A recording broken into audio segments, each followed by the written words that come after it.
Taigi, atėjome prie vienos iš svarbiausių mūsų paskaitų ciklo dalių, tai yra būtent apie prekės kortelę, jos struktūrą ir reikiami duomenis. Kodėl tai yra vienas svarbiausių dalių? Sprendimas pirkti vartotojui ateina būtent prekės kortelėje. Jis nusprendžia pirkti arba ne iš to, ką jis mato prekės kortelė. Tai yra ta vieta, kur vartotojas nusprendžia, kad reikia paspausti Amazono atveju tą didelį gražų geltonai oranžinį mygtuką pirkti. Ir todėl esminis darbas pradžioj jūsų Amazono kelio yra pasidaryti maksimaliai puikią prekės kortelę. Kas į tai įeina? Kokie yra pagrindiniai kortelės elementai, Vytautai? Pagrindiniai elementai prasideda, žinoma, viskas nuo pavadinimo. Pavadinimas yra kritiškai svarbus laukas, žinoma, privalomas. Tada išskirta yra iš visų likusių nuotraukų prekės pirma nuotrauka, nes jinai turi savo specifinės savybės, yra dažniau matoma, taip pat privaloma. Ja būtina pateikti, kuriant prekės kortelę, kitaip kortelė apskritai nesusikurs. Svarbiausios prekės savybės, kaip mes tai vadinam lietuviškai, angliškai naudojami žodžiai bullet points, man jie patinka, bet dėja aš nelabai įsivaizduoju aiškaus vertimo šitam apibrėžimui. Tai yra greitai, paprastai suvokiami teiginiai, kurie yra santykinai trumpi, greiti, kaip kulka. Likusios prekės nuotraukos, tai 2, brūkšnelis 6 ir tolesnės. Tekstinis aprašymas, išsamus tekstinis aprašymas yra toksai laukas prekės kortelėje, kur galima patalpinti iki 2000 simbolių teksto. Arba tą aprašymą pakeičiantis A+ turinys, kuris yra tas pats aprašymas, tik tai paįvairintas nuotraukomis, o kartais netgi video ar kitokiais įvairiais blokais, tai yra jau kokybiškas turinys su vizualu.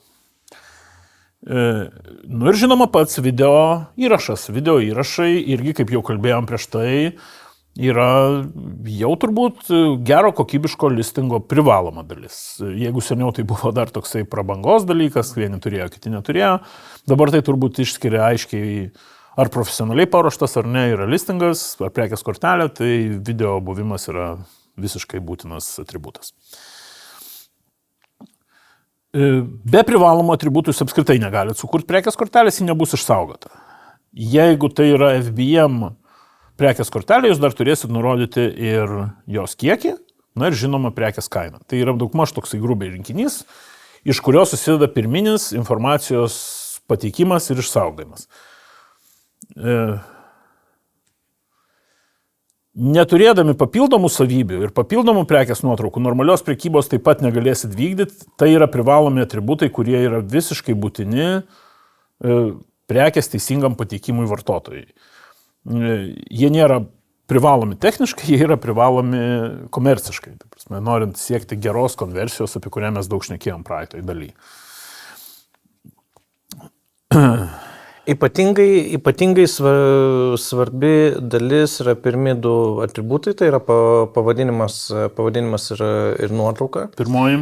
Pirmoji, kuri matosi tik užkrovos prekės puslapį, taip pat bullet pointai ir dalykas, kurio jūs negalite susikurti nuo nulio, apie kurį mes kalbėjom dalyje apie konversiją, tai yra apžvalgos, atsiliepimai.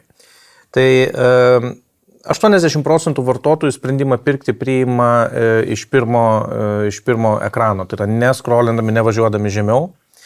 Todėl ypatingai svarbu yra pirmas vartotojo žvilgsnis, ką jis pamatė. Todėl pirma nuotrauka, pavadinimas, bullet pointai ir atsiliepimai yra tai, kam reikia skirti didžiausią dėmesį pirminėme etape. Tai nereiškia, kad tokie dalykai kaip ilgasis aprašymas ar A+ kontentas ir ten detalės nėra svarbus. Tai juos taip pat reikia susižiūrėti kokybiškai, bet pirmi šitie 2 elementai yra, sakyčiau, pavadinimas ir pirmoji nuotrauka dar yra tuo labai svarbus, kad jie yra matomi ir sąrašuose visuose. Jie yra matomi kategorijos prekių sąraše, jie matomi paieškos rezultatuose. Tai reiškia, jie reprezentuoja jūsų prekės kortelę Netgi reklamą, jeigu jūs perkat paprastą tą Amazon reklamą, kurioje nėra vizualas užkraunamas, kurioje tai yra reklamuojama tiesiog jūsų prekė su savo nuotrauka, pirmąją nuotrauką ir jos aprašymu. Jūs mokat už paspaudimus. Tai šitoj vietoj jų įtaka eina per įvairias vietas, ne tik per pačią konversiją prekės kortelėje, bet ir per pritraukimą, norą paspausti, norą pažiūrėti, kas tai per prekę.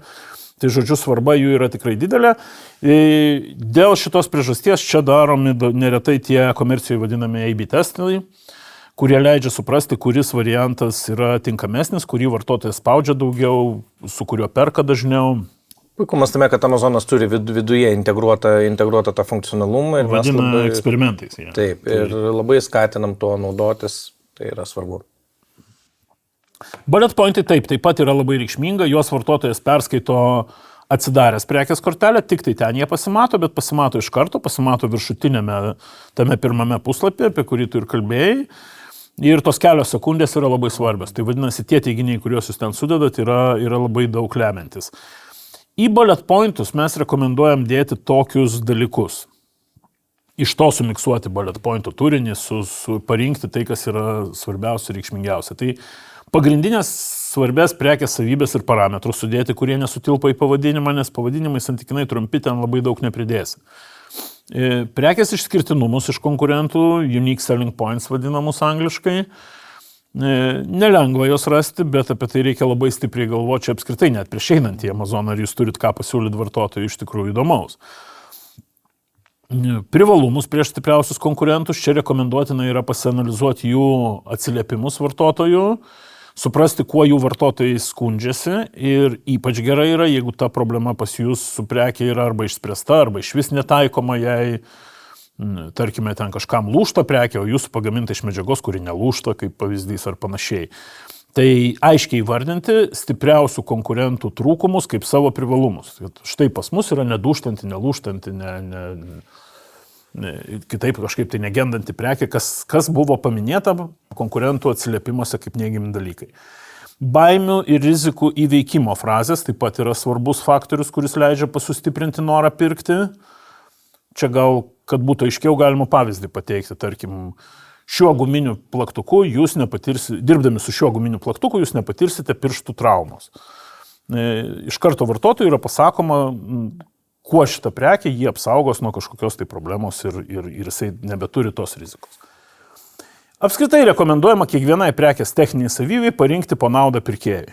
Tai ne tik surašyti parametrus, voltai, gramai, metrai ir dar kažkas, tai ir kilogramai, aiškiai parašyti ten, tarkim, 20 voltų baterija užtikrina ilgą veikimo laiką ir didelę įrankio galią. Kas iš karto vartotojai pasako, kas tai yra tie 20 voltų, kuo jie skiriasi nuo... Taip pat ilgainiui bullet pointus verta išnaudoti, kai jau prasideda jau natūralūs organiniai atsiliepimai apie jūsų prekį ir jeigu gaunate nuolatos kažkokių tai neigiamų atsiliepimų su kažkokia vartotojams nepatikusia savybė, daliai vartotojų nepatikusia savybė, verta tą savybę paminėti bullet pointuose kaip prekės ypatybė, kad tie žmonės, kuriems tai yra tikrai sakykim taip, svarbu, kad jie tiesiog tos prekės nepirktų ir negadintų jums reitingų. Labai geras pavyzdys yra, nemažai kolegų iš Lietuvos prekiauja medumi. Kaip žinia, natūralus medus cukruojasi ir daliai vartotojų tas nepatinka. Ir jeigu tu matai atsiliepimuose visi iššoka, kad vartotojas nepatenkintas, kad aš gavau medų, jis visas susicukravęs, galbūt verta apie tai parašyti irgi išnaudoti vieną bullet pointą, pranešti, kad tai yra natūralus medus, todėl tikėtina, kad jūs pasieks pilnai susicukravęs. Ir tada tie vartotojai, kuriems tai yra visiškai nepriimtina, jie tiesiog nepirks jūsų prekės. Tai žodžiu, bullet pointai, jie yra redaguotini, juos galima keisti. Visas turinys yra šiaip redaguotinas. Priklausomai nuo konjunktūros, to reikia nepamiršti. Tai nereiškia, kad juos reikia kaitalioti kiekvieną mielą dieną, bet tokie apgalvoti, apsvarstyti, išanalizuoti pakeitimai, jie tikrai yra galimi ir jos daryti laikas nuo laiko reikia. Tai prekės kortelės optimizavimas daromas ne tik techninis iš raktažodinės pusės, apie kurį pakalbėsim, bet ir komercinis, ieškant vartotojams aktualių temų. Konkurentam nepalankių ir jums palankių. Ir tas žaidimas prieš konkurentą, šitoje vietoje jūs jo visiškai neturit bijoti, tai žinoma, tai turi būti sąžininga. Visa informacija prekės kortelėje turi būti sąžininga. bet koks perlenkimas, nebūtų dalykų pasakojimas, netitikimas realybėje, labai greitai Amazono skaidrioje sistemoje išryškėja per atsiliepimus. Jeigu jūs parašot premium quality ir pardavinėjat kažką tai labai labai vidutinio, trapaus ir nestipraus, jūs iš karto pradėsit gauti atsiliepimus, kad čia labai toli nuo to, kas parašyta, visiškai ne to tikėjausi, už šitą kainą neverta savo pinigų ir panašiai ir panašiai. Galbūt pati prekė nėra bloga, jūs tiesiog užkėlėt lūkesčius truputėlį per aukštai. Tai lūkesčių valdymas tinkamam optimaliam lygiai yra svarbus. Taip, marketingas yra apie prekės gyrimą ir nuo to mes niekur nepabėgsim, bet jis turi būti adekvatus. Apie papildomas nuotraukas norėčiau pašnekėti ir apie jų panaudojimo galimybės, būdus, kaip tai reiktų daryti. Tai, kaip šnekėjom, jų gali būti iš viso iki 6 papildomų, jeigu pačios pagrindinės neskaičiuojam, sumoje 7. Jeigu naudojat video, video įrašas sunaudoja vieną iš tų pozicijų. Tai reiškia, nuotraukų lieka iš viso 6, pagrindinė ir dar 5. Jos nors ir netokios svarbios, be jų teoriškai galima prekiauti. Gali prekė turėti tą vieną pagrindinę nuotrauką, bet tai yra blogai paruoštas listingas, nes tos nuotraukos, tolesnės nuotraukos įgalina jūs atskleisti įvairias prekės savybės, parodyti ją įvairiais kampais ir nuotraukos suvokiamos yra žymiai greičiau negu tekstas.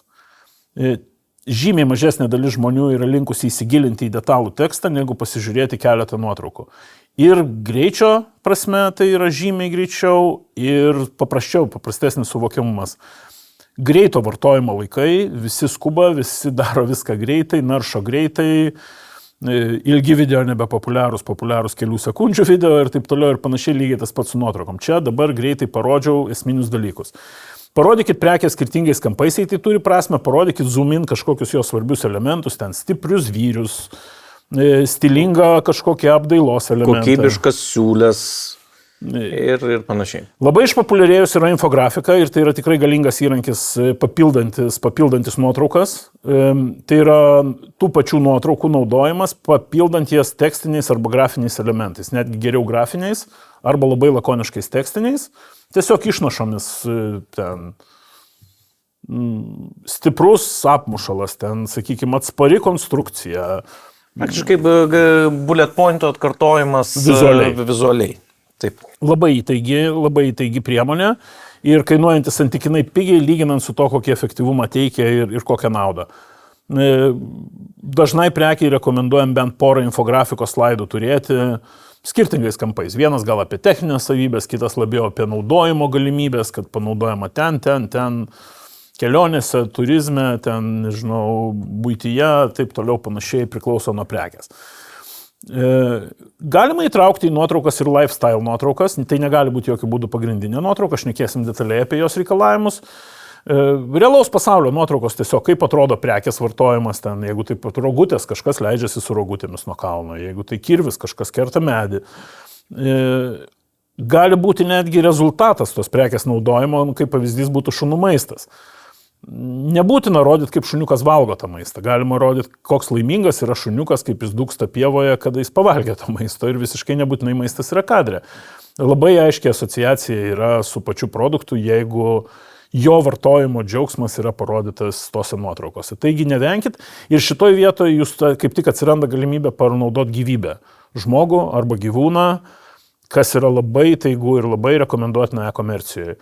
E-komercijoje visi pardavinėja daiktus, daiktai yra negyvi, liūdni ir šalti. Ir kuo daiktas šaltesnis, tuo labiau jį pagyvina žmogaus buvimas kadre ir kontrastas. Senos geros taisyklės, kad maži vaikai ir gyvūniukai parduoda, dar niekas neatšaukia. Yra ir dar kitų parduodančių faktorių, bet Amazonas jų neleidžia. Taigi lifestyle nuotraukas naudokit, nepersistengiant, tai neturi būti turinio ašis, bet kaip prieskonis gale viena ar dvi tokios nuotraukytės gali labai pagyvinti visą nuotaiką ir parodyti, kad tikrai bus smagus už tai. Kaip minėjom, aprašymas yra plius turinys yra vienas kitą keičiantis tie didelio aprašymo blokai. Žinoma, visiškas prioritetas yra plius turiniui, jeigu tik tai turit registruotą prekinį ženklą ir turit pajėgumus jį paruošti. Nėra tai kažkoks titaniškas darbas, tai visiškai galima daryti savarankiškai iš teksto ir nuotraukų. Tai yra dėlionė, galite įsivaizduoti tai kaip tiesiog paprastą dėlionę iš Lego blokelių į bokštą. Visi jie yra vienodo pločio ir jūs tiesiog pasirinkinėjat kažkokius tai blokus. Tai tikrai padaroma. Ir rimtam pardavėjui tai jau irgi neprabanga, kaip ir video yra privalomas dalykas A+ turinys, nes Amazon konkurencinė aplinka visą laiką aštrėja. Tobulėja jūsų konkurentai, jie atranda tas naujus prekybos būdus, jų prekių kortelės gerėja, ateina nauji konkurentai. Tai, kas veikia prieš 8 metus, dabar jau nebėra tinkama. Dabar tai yra praeitis. A+ turinys turbūt, sakyčiau, patenka į privalomų dalykų apimtį. Ir žinoma, A+ turinys jums leis įtraukti tikrai daug raktinių žodžių. A+ turinys jau yra indeksuojamas, anksčiau to nebuvo, tai yra SEO poveikį jisai turi jūsų prekiai. Tie raktažodžiai patenka į paieškas ir kaip jau šnekėjom, raktažodžiai yra labai svarbu, nes pagal raktažodžius jūsų prekia atras. Tai vadinasi, į SEO turinį į A+ turinį jūs galite sudėti visus raktažodžius, kurie jums netilpo į svarbiausias savybės, bullet pointus ir į pavadinimą. Dar svarbu pabrėžti, kad A+ vienas iš modulių yra ko ne vienintelis legalus ir realiai funkcionalus būdas padaryti savo prekės kortelę cross-sellą su kitom savo brando prekėmis. Žodžiu, aktyvios nuorodos į kitas jūsų prekes yra vienintelė vieta A+, kuris gali tai padaryti. Aukščiau prekės kortelės viršuje niekaip nevyksta nuorodų dėjimas. Apskritai, kalbant apie turinį, reikėtų pasakyti, kad mes susidurėm su daug labai savo prekinio ženklo ambasadorių. Praktiškai visi mūsų klientai labai tiki savo prekėmis, savo ženklais, yra labai gerai edukuoti apie tą prekę, gali pasakyti daugybę privalumų.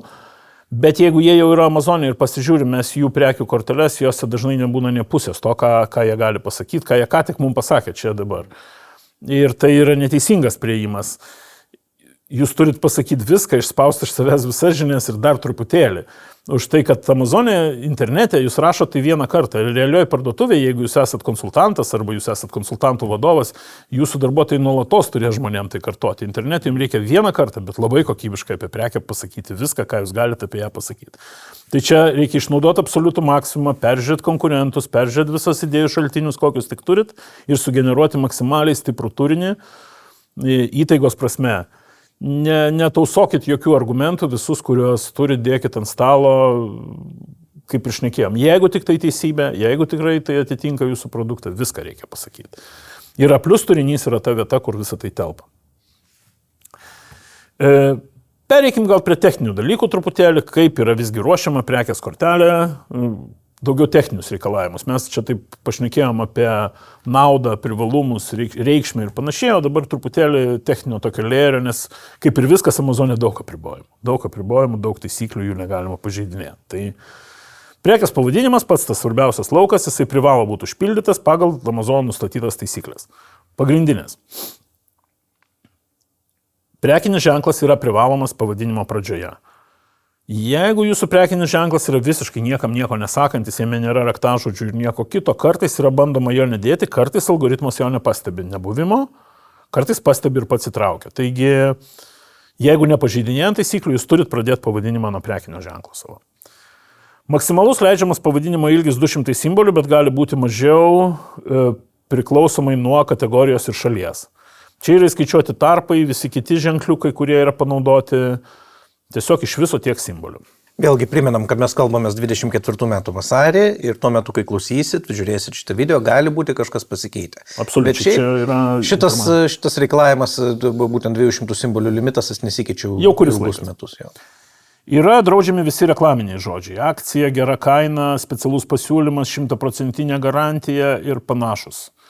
Jokioje teksto vietoje, skaitant ir pavadinimus, negali būti. Draudžiami specialūs simboliai, visokie smailikai, kas dar bebūtų. Emodžiai, ten visi. Bandymai kažkokius piešinukus įdėti ir panašiai. Skiriamieji ženklai galimi, kableliai, taškai, bet ne dekoracijos. Ir pavadinimas turi tiesiog aiškiai identifikuoti produktą ir jo pagrindinės savybės. Savybės yra privalomos. Kartais Amazonas netgi išmeta klaidą, kuriant prekės kortelę, kad jūs, pavyzdžiui, nenurodėt spalvos. Jeigu ta prekius kategorija, tarkim, batai, jų nuomonė privalo turėti spalvą pavadinime, spalva nenurodyta, tai bus klaida. Tai kaip pavyzdys būtų produktas ir pagrindinės savybės, galėtų būti ten vyriški, laipėjimo batai, 10 dydis, juoda spalva. Ar tiesiog juodi, taupant žodžius. Simboliai brangus, pavadinime labai brangus. Darysit pavadinimus, optimizuosit raktažodžius, pajausit, kad kartais 2 simbolių trūksta, ir nėriško juos išspaust. turint galvoje tą 200 ribą, kurios negali viršyti. Yra rekomendacijų. Rekomenduojamas pavadinimo ilgis iki 80 simbolių.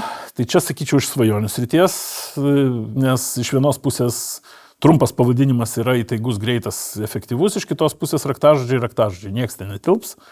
Įdėsit brandą, prekės, o tos pagrindinius dalykus ir viskas. Tie 80 simbolių bus sunaudoti, tai čia toks labiau teorinis. Nerekomenduojama naudoti visų didžiųjų raidžių, capsule. Kartais netgi Amazon dėl to atmeta pavadinimus, tai žodžiu, all caps yra negeroji praktika. Anglų kalba rekomenduojama kiekvieną žodį pradėti didžiąją raidę, išskyrus jungtukus. Šitai leidžiama ir šitai rekomenduojama paties Amazono, toks įdomesnis dalykas, nes tai nėra turbūt standartinė anglų kalbos gramatika, bet Amazon bullet pointai dabar yra taip rekomenduojami. Ir pavadinimai taip pat. Rekomenduojama naudoti skaitmenis, o ne skaičių žodžiais. Tai čia ir taupant vietą, ir suvokimas greitesnis tiesiog. Ir galima trumpinti matmenis, naudojant standartinės santrupas. Tai ten kg, in, colių, inč, oz, uncijos ir panašiai. Ir daugelis kategorijų turi savo specifinius reikalavimus, kas turi būti, ko negali būti. Apie rūbus yra daug labai kalbama, kaip jos reikia pateikti, ką reikia nurodyti. Tai čia jau reikia skaityti Amazon pagalbos sistemą per paieškos laukelį, apie prekių aprašymus, pasiieškoti savo specifinės kategorijos. Jeigu rasit jai dedikuotą puslapį, tai perskaitykite įdėmiai, nes šitokio bendroje apžvalgoje mes negalim įsigilinti kiekvieną prekių grupę, jų tikrai daug ir įvairių. Geroji praktika sako, kad jūs privalot pavadinimą, kaip ir kitus laukus, užpildyti reikalingiausiais raktiniais žodžiais. Tai kaip jos pasirinkti mes pakalbėsim, kuo raktiniai žodžiai yra arčiau pavadinimo priekio, tuo jų svoris įtaka yra didesnė. Tai reiškia, tas pradžia pavadinimo prekės, prekinio ženklo ta vieta, ne veltui kartais bandoma užimti raktiniais žodžiais, nes jinai yra pati brangiausia, pati daugiausiai sverianti algoritmui. Čia mes turim suprasti, kad pavadinimą skaitys tiek žmonės ir priminės sprendimą pirkti prekę, tiek ir algoritmai. Tiek robotukai. Ir reikia žaisti į abu vartus vienu metu. Tu negali padaryti pavadinimo visiškai robotinio, kurio žmogus nesuskaitys. Su to kartais tenka susidurti ir Amazonė, ir kiniečių platformose įvairiose, kad pavadinime vien raktažodžiai ir visiškas nevalgomas mišinys toksai. Tiek tu negali daryti tiesiog labai linksmų, fainų pavadinimų, kurie tau gražus, bet neatliepia vartotojų poreikių raktažodžių. Truputėlį papildant robotukų temą, reikia suprasti, kad Amazon algoritmai nuolatos skanuoja prekes ne tik tai tam, kad jas suindeksuoti pagal tam tikrus raktažodžius, bet ir tam, kad eliminuoti potencialiai pavojingas prekes ar prekes, kurios potencialiai pažeidžia kažkokias Amazono taisyklės. Todėl yra visa eilė dalykų ir terminų, kurių minėti aprašymuose ir pavadinimuose ir bet kur tekstu yra šiukštu draudžiama. Mes prie to dar truputį prieisim tam tikrų kampučių. Taip, yra tiesiog draudžiami dalykai, daug tų draudžiamų dalykų yra privardinta ir dar daug yra neprivardinta. Tai taip. Dar užfiksuojant pavadinimo ilgio temą, tai tie 200 simboliai yra absoliuti riba ir bet koks simbolis virš, net jeigu jums leis išsaugoti, sistema kartais leidžia, jisai gali reikšti, kad jūs blogai indeksuos arba iš vis neindeksuos. Tai yra, Amazonas tokias prekes šalina iš raktažodžių indeksacijos, jos laikomos netinkamos paieškai ir atsiranda terminas suppressed. Tai yra bauduoja, taip sakant. Taip. Tai jeigu jau užmatysit, kad jūs supresino, viena iš priežasčių gali būti pavadinimas virš 200 simbolių. Nes nėra tokio griežto techninės kontrolės, kad 201 simbolis ir neįsirašo. O paskui yra pasekmės iš to. Tęsiant techninius reikalavimus, einam prie pirmos nuotraukos. Pirma nuotrauka privalo gerai atspindėti visą prekinę fragmentą, tai yra visa prekė turi tilpti į kadrą ir užimti 85% minimaliai pagrindinės nuotraukos ploto. Tai reiškia, nei būti per maža, nei būti kažkaip apkirpta, nepilna, o tiesiog visa pilna ir gerai užimanti plotą. Fonas turi būti visiškai baltas, RGB 3x255, čia profesionalam yra žinoma šitas terminas, o žmonės paprastieji vadina tai iškirpto fono nuotrauka. Tiesiog nuotrauka turi būti iškirpta, leidžiamas tik nedidelis šešėlis aplink prekę norint paryškinti. Na, ypač jeigu prekė yra balta, fonas čia yra baltas, tai, kaip sakyt, baltą pagalbę be šešėlio nufotografuoti yra ganėtinai jau taip sudėtinga, tai šešėlis yra leidžiamas, bet tik tai tiek, nieko daugiau. Nuotrauka privalo atspindėti realiai gaunamą prekės kiekį.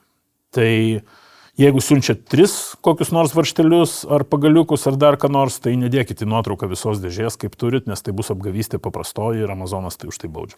Ir taip pat nuotrauka turi atspindėti konkrečiai prekę, kuri bus siunčiama, nes jeigu jūs dėsit puodelį ir šalia šaukštelį, o vartotojas gaus tik tai po puodelį, tai jau bus bėda. Kitaip tariant, visi aksesuarai, kurių vartotojas negaus su ta preke, jie turi būti iš nuotraukos pašalinti. Draudžiami visi grafiniai elementai ir vandens ženklai ir bet kas kitas ant pirmos nuotraukos. Griežtai. Ant pirmos nuotraukos nesivarginkit, nedėliokit jokių nei kalėdinių senelių, nei savo brendo logotipų, nei nieko kito, nes visa tai yra pažeidimas, algoritmai gana gerai su to dorojasi. Tam yra antra ir tolesnės nuotraukos, ten galima šėlti kiek jūs norit, pirma nuotrauka turi būti švari, graži, Amazonas prisižiūri savo katalogą ir reikia pripažinti, kad jų katalogas atrodo daug švaresnis už daugybės kitų platformų dėka šitos griežtos kontrolės. Tai palaikykim tą tvarką ir su jumis niekas nekovos, nesupresins jūsų prekių, neišminės jų iš paieškos. Na ir vienas toks išskirtinės kategorijos reikalavimas, bet jis yra svarbus, nes tai yra didelė kategorija. Suaugusių drabužiai fotografuojami tik ant gyvų žmonių, griežtai, o vaikų drabužiai tik ant manekenų. Ir tai yra griežtas reikalavimas, tiesiog taip turi būti, kitaip daryti negali. To toliau apie drabužių nuotraukas taip pat skaitykite atskirai instrukcijas, bet čia planuojant verslą tas gali turėti įtakos, nes jeigu jūs turit susifotografavę 10 000 skirtingų rūbų padėtų ant stalo, tai Amazonui tai netiks. Jūs tiesiog turėsite juos fotografuoti iš naujo, tai prieš eidami į Amazoną apgalvokite. Visoms nuotraukoms yra bendri reikalavimai, techniniai reikalavimai, tai skaitant ir pirmą nuotrauką, tai taip, nuotraukos dydis yra tarp 500 ir 10 000 pikselių, ganėtinai platus intervalas, bet rekomenduotinas yra tarp 1000 ir 2000. Tai jau duoda desktopiniai versijoje, naršant Amazoną ant kompiuterio ekrano, jums duoda zoom in funkciją. Užvedus pelę, jums padidina prekės nuotrauką, padidina jos elementus. Mažiau negu 1000 pikselių per kraštinę tą funkciją išjungia. Privalomas yra formatas JPEG, TIFF, PNG arba neanimuotas GIF, tai čia turbūt apima ko ne visus grafinius pagrindinius formatus, sunku ką kito sugalvot, bet Amazon aiškiai nedviprasmiškai rekomenduoja JPEG ir mes taip pat rekomenduojam JPEG. Jau geriau prakonvertuokit, pasižiūrėkit kokybę ir dėkit JPEGus, neišradinėkit. Čia svarbus indeksavimas, paieška, visi dalykai, nesižaiskim. Vaizdai žinoma ryškus, nepikseliuoti, kokybiški, gerai apšviesti. Kaip Vytautas minėjo, nerodomi priedai, kurių nėra. Čia irgi viena iš aiškių taisyklių. Čia tiek Amazono taisyklė, tiek ir sveiko proto taisyklė. Pirmas vartotojas sukels jums nusiskundimą. Tai negali būti seksualinio provokuojančio turinio, jis yra draudžiamas. Amerikiečiai, Amazonas labai šitai žiūri kartais netgi griežčiau, negu galima būtų įsivaizduoti. Užtenka rankos pridėtos prie kažkokios kūno vietos ir jie jau pereina į mintį, kas čia galėtų vykti. Tai negalima naudoti Amazono logotipų, ženklų, panašių į juos, jokių asociacijų su paties Amazono brandu. Tai nėra jūsų brandas ir jūs neturite į jį jokios teisės. Ir negalima naudoti vertinimo, atsiliepimų, vėlgi su konkrečiu pardavėju, su jumis susijusių teiginių. Ten, pavyzdžiui, nemokamas siuntimas. Tik jūs žinote, ar jis nemokamas, pas kitą konkurentą jūsų galbūt jis bus mokamas. Tai neleidžiama naudoti nuotraukos. Svarbus techninis toks aspektas, kurio nerasite parašyto pačiam Amazone, bet jį iš praktikos mes labai gerai žinom. Amazonas visada skiria nuotraukai kvadratinę zoną. Visada jos kraštinės abidvi yra vienodos. Kuo labiau jūsų nuotraukos, kiekvienos nuotraukos kompozicija artima kvadratui, tuo geriau jinai išpildo ją išskirtą zoną. Jeigu jinai yra pailga, ar stačiai, ar gulščiai, likusi zona yra balti krašteliai. Tie balti krašteliai yra neišnaudoti, o prekė tada yra sumažinta. Tai jeigu galit komponuoti prekę, tarkim, iš kelių elementų susideda, ar fotografavimo kampą parinkti, tai rinkitės tuos vaizdus, kurie gaunasi kuo labiau kvadratiniai, kai galima. Žinoma, šluotkoti sunku kvadratiniai nuotraukai. Šluotkoti galima įstrižai pastatyti. Kūrybiškai žiūrėkite į dalykus. Ieškokit galimybės išnaudoti tą kvadratą, prekė bus didesnė. Kuo prekė didesnė, tuo jinai yra įtaigesnė, ta nuotrauka. Ir dar iš jau tokio online merchandisingo teorijos, bet praktiškai nesunkiai gyvendinamas dalykas, kadangi Amazon'e, jeigu kalbėtų apie desktopinę versiją, ne telefoninę, prekės nuotrauka yra kairiojoj puslapio pusėje ir jeigu jūsų prekė turi kažkokį tai fasadą, geriau, kad jis žiūrėtų į puslapio vidurį, į centrą, o ne į šoną, tai yra grinai iš vartotojų priimtinų dalykų sąrašo. Tai apie nuotraukas matyt būtų tiek, galim pereiti prie pagrindinių savybių bullet points. Galima sukurti iki 5, kai kuriuose kategorijose kartais būna išimtinai galima ir 6-7, bet tai yra jau reti atvejai. Laikykime, kad 5 yra techninis apribojimas.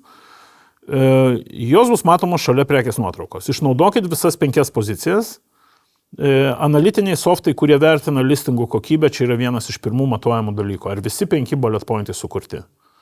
Žinoma, tą lengva ir pamatuoti, ir tai yra priežastis, bet reikia juos sukurti. Reikia išnaudoti šitą vietą. Jis labai brangi, labai gera, antra po pavadinimo pagal brangumą. Tai čia, žinot, kaip sėdimos vietos. Pirma eilė brangiausia, čia yra antra eilė. Tai ją tikrai verta naudoti, jinai tikrai labai gera. Tai maksimalus simbolių skaičius vienam bullet point'e 256, maksimalus bendras visų bullet pointų ilgis 1000 simbolių. Tai yra matuojama. Reiškia, kai jūs užpildot 5 laukus, susumuokit jų visų ilgį ir jis neturi viršyti 1000. Čia vėlgi tie patys dalykai. Per daug turinio Amazonas jį supresina, arba net nerašo jums, kad jis yra supresintas, tiesiog blogai indeksuoja, nes jiems tai yra neparanku. Tai jau nebetitinka jų standartų. Laikykitės tų standartų, tie standartai ne šiaip sau sugalvoti ir kartais netgi šiuo metu prekė nerodo klaidos, jūs ją sukūrėt ir jaučiatės praslydę pro kažkokį tai, nepagavo apribojimas manęs. O po pusės metų tai yra klaida ir jūsų kortelės gal iš vis nemato vartotojas, dėl tos priežasties neranda, nesuindeksuoja, pardavimai jums krenta, jūs nesuprantat kodėl, tiesiog per daug prirašyta žodžių. Tai darykit taip, kaip yra rekomenduojama. Apie turinį kalbant, lakoniški, bet informatyvus, tai, suprantama savaime, bullet point, tai kaip kulka ir turi skristi. Čia išsiplėsti nereikia, čia ne rašinėlis, čia ne paragrafai, ne tekstas. Tekstas bus vėliau. Jeigu yra kelios sudedamosios dalis, čia vieta yra jas aprašyti. Kabliataškai skirkit skirtingas savybės, jeigu 5 neužtenka, jeigu turi daugiau, tai į vieną gali dėti porą, bet tada atskirkit jas. Ir vėlgi skaičiai skaitmeninės žodžiais, matmenis sutrumpinam, kaip ir kalbėjom pavadinime, tas pats galioja bullet pointams. Prieinam prie aprašymo ir po to prie plius turinio, 2 giminingų laukų persidengiančių vienas virš kito. Tai prekės aprašymas yra paprastas ilgas tekstinis laukas, jame grafinių elementų beveik nėra formatavimo. Jūs galit naują eilutę jį įterpti ir galit sudėti kažkokius ten minusiukus pradedančius išvardintą sąrašą. Daugiau jokių kitų elementų šiais laikais jau nebeleidžiama naudoti, seniau dar HTML kai kurie kodai praeidavo, dabar jau praktiškai nieko nebėra. Šitas laukas matomas tik tada, jeigu prekė iš viso neturi A+ turinio. Tai galima laikyti senuoju prekės aprašymo formatu, koks jis būdavo. O dabar mes jau esam naujais laikais ir A+ turinys yra būtinas, tai matyt, kad mes daugiau apie aprašymą paprastai tekstinį ir nebeišsiplėsime, einam prie A+ turinio ir kalbam apie jį ir apie jo privalumus. Tai yra tas pagerintas aprašymo formatas, matomas prekės puslapyje, paridenus žemyn. Reiškia, pirmoji daly to, apie kurią kalbėjom, kad 80% priima sprendimus, jisai nėra matomas. Ne veltui neatsitiktinai skirtingi šaltiniai pateikia panašius skaičius, kad A+ turinio buvimas gerina prekės pardavimo konversiją 15-20% maždaug ribose. Tai reiškia, ridendamas toliau, tu randi tą turinį ir tai tave įtikina pirkti prekę, jeigu to nepadarė viršutinis jos turinys. Iš vienos pusės tai skaičius nėra didžiulis, nepadvigubina, nepatrigubina, iš kitos pusės, jeigu pardavimai gerėja, prisidėti 10-20% yra visiškai juntamas kiekis ir jį būtina yra išnaudoti, būtina visas galimybės išnaudoti. Tai nėra pati karščiausia zona, žodžiu, bet jinai unikali ir svarbi kai kuriais aspektais. Ką jūs čia galite nuveikti? Jūs čia galite detalę tekstinę informaciją pateikti, SEO tikslams sukišti visus raktažodžius. Ta vieta, kur galima sudėti viską. Kartu jūs čia galite tos raktažodžius iliustruoti nuotrauką ir nuotrauka žymiai pagyvina tekstą. Tas tekstas žymiai labiau vartotinas pasidaro, kaip sakoma, picture tells 1000 words. Tai čia įdėdamas nuotrauką tu leidi žmogui greitai suvokti tai, kas ten yra parašyta, iliustruoji tai. Galima kurti jau minėtus palyginimo blokelius iki 6 prekių, kur įtraukti norimas savybės ir veikiančias nuorodas. Tai vienintelis tas būdas arba cross-sellint, aksesuarus pardavinėti kažkokius priedus, sistemas, arba upsellint į geresnį modelį, į aukštesnę komplektaciją. Palyginti šitą prekę su jos vyresniais kažkokiais tai broliais. Paprastai rekomenduojama žemynė eiti į viršų. Tai visus likusius būdus prekių reklamavimo jūsų prekės puslapyje valdo pats Amazonas. Čia yra vienintelis blokelis, kurį valdot jūs, tai jau tą reikia išnaudoti. Tai yra pliuso privalumas.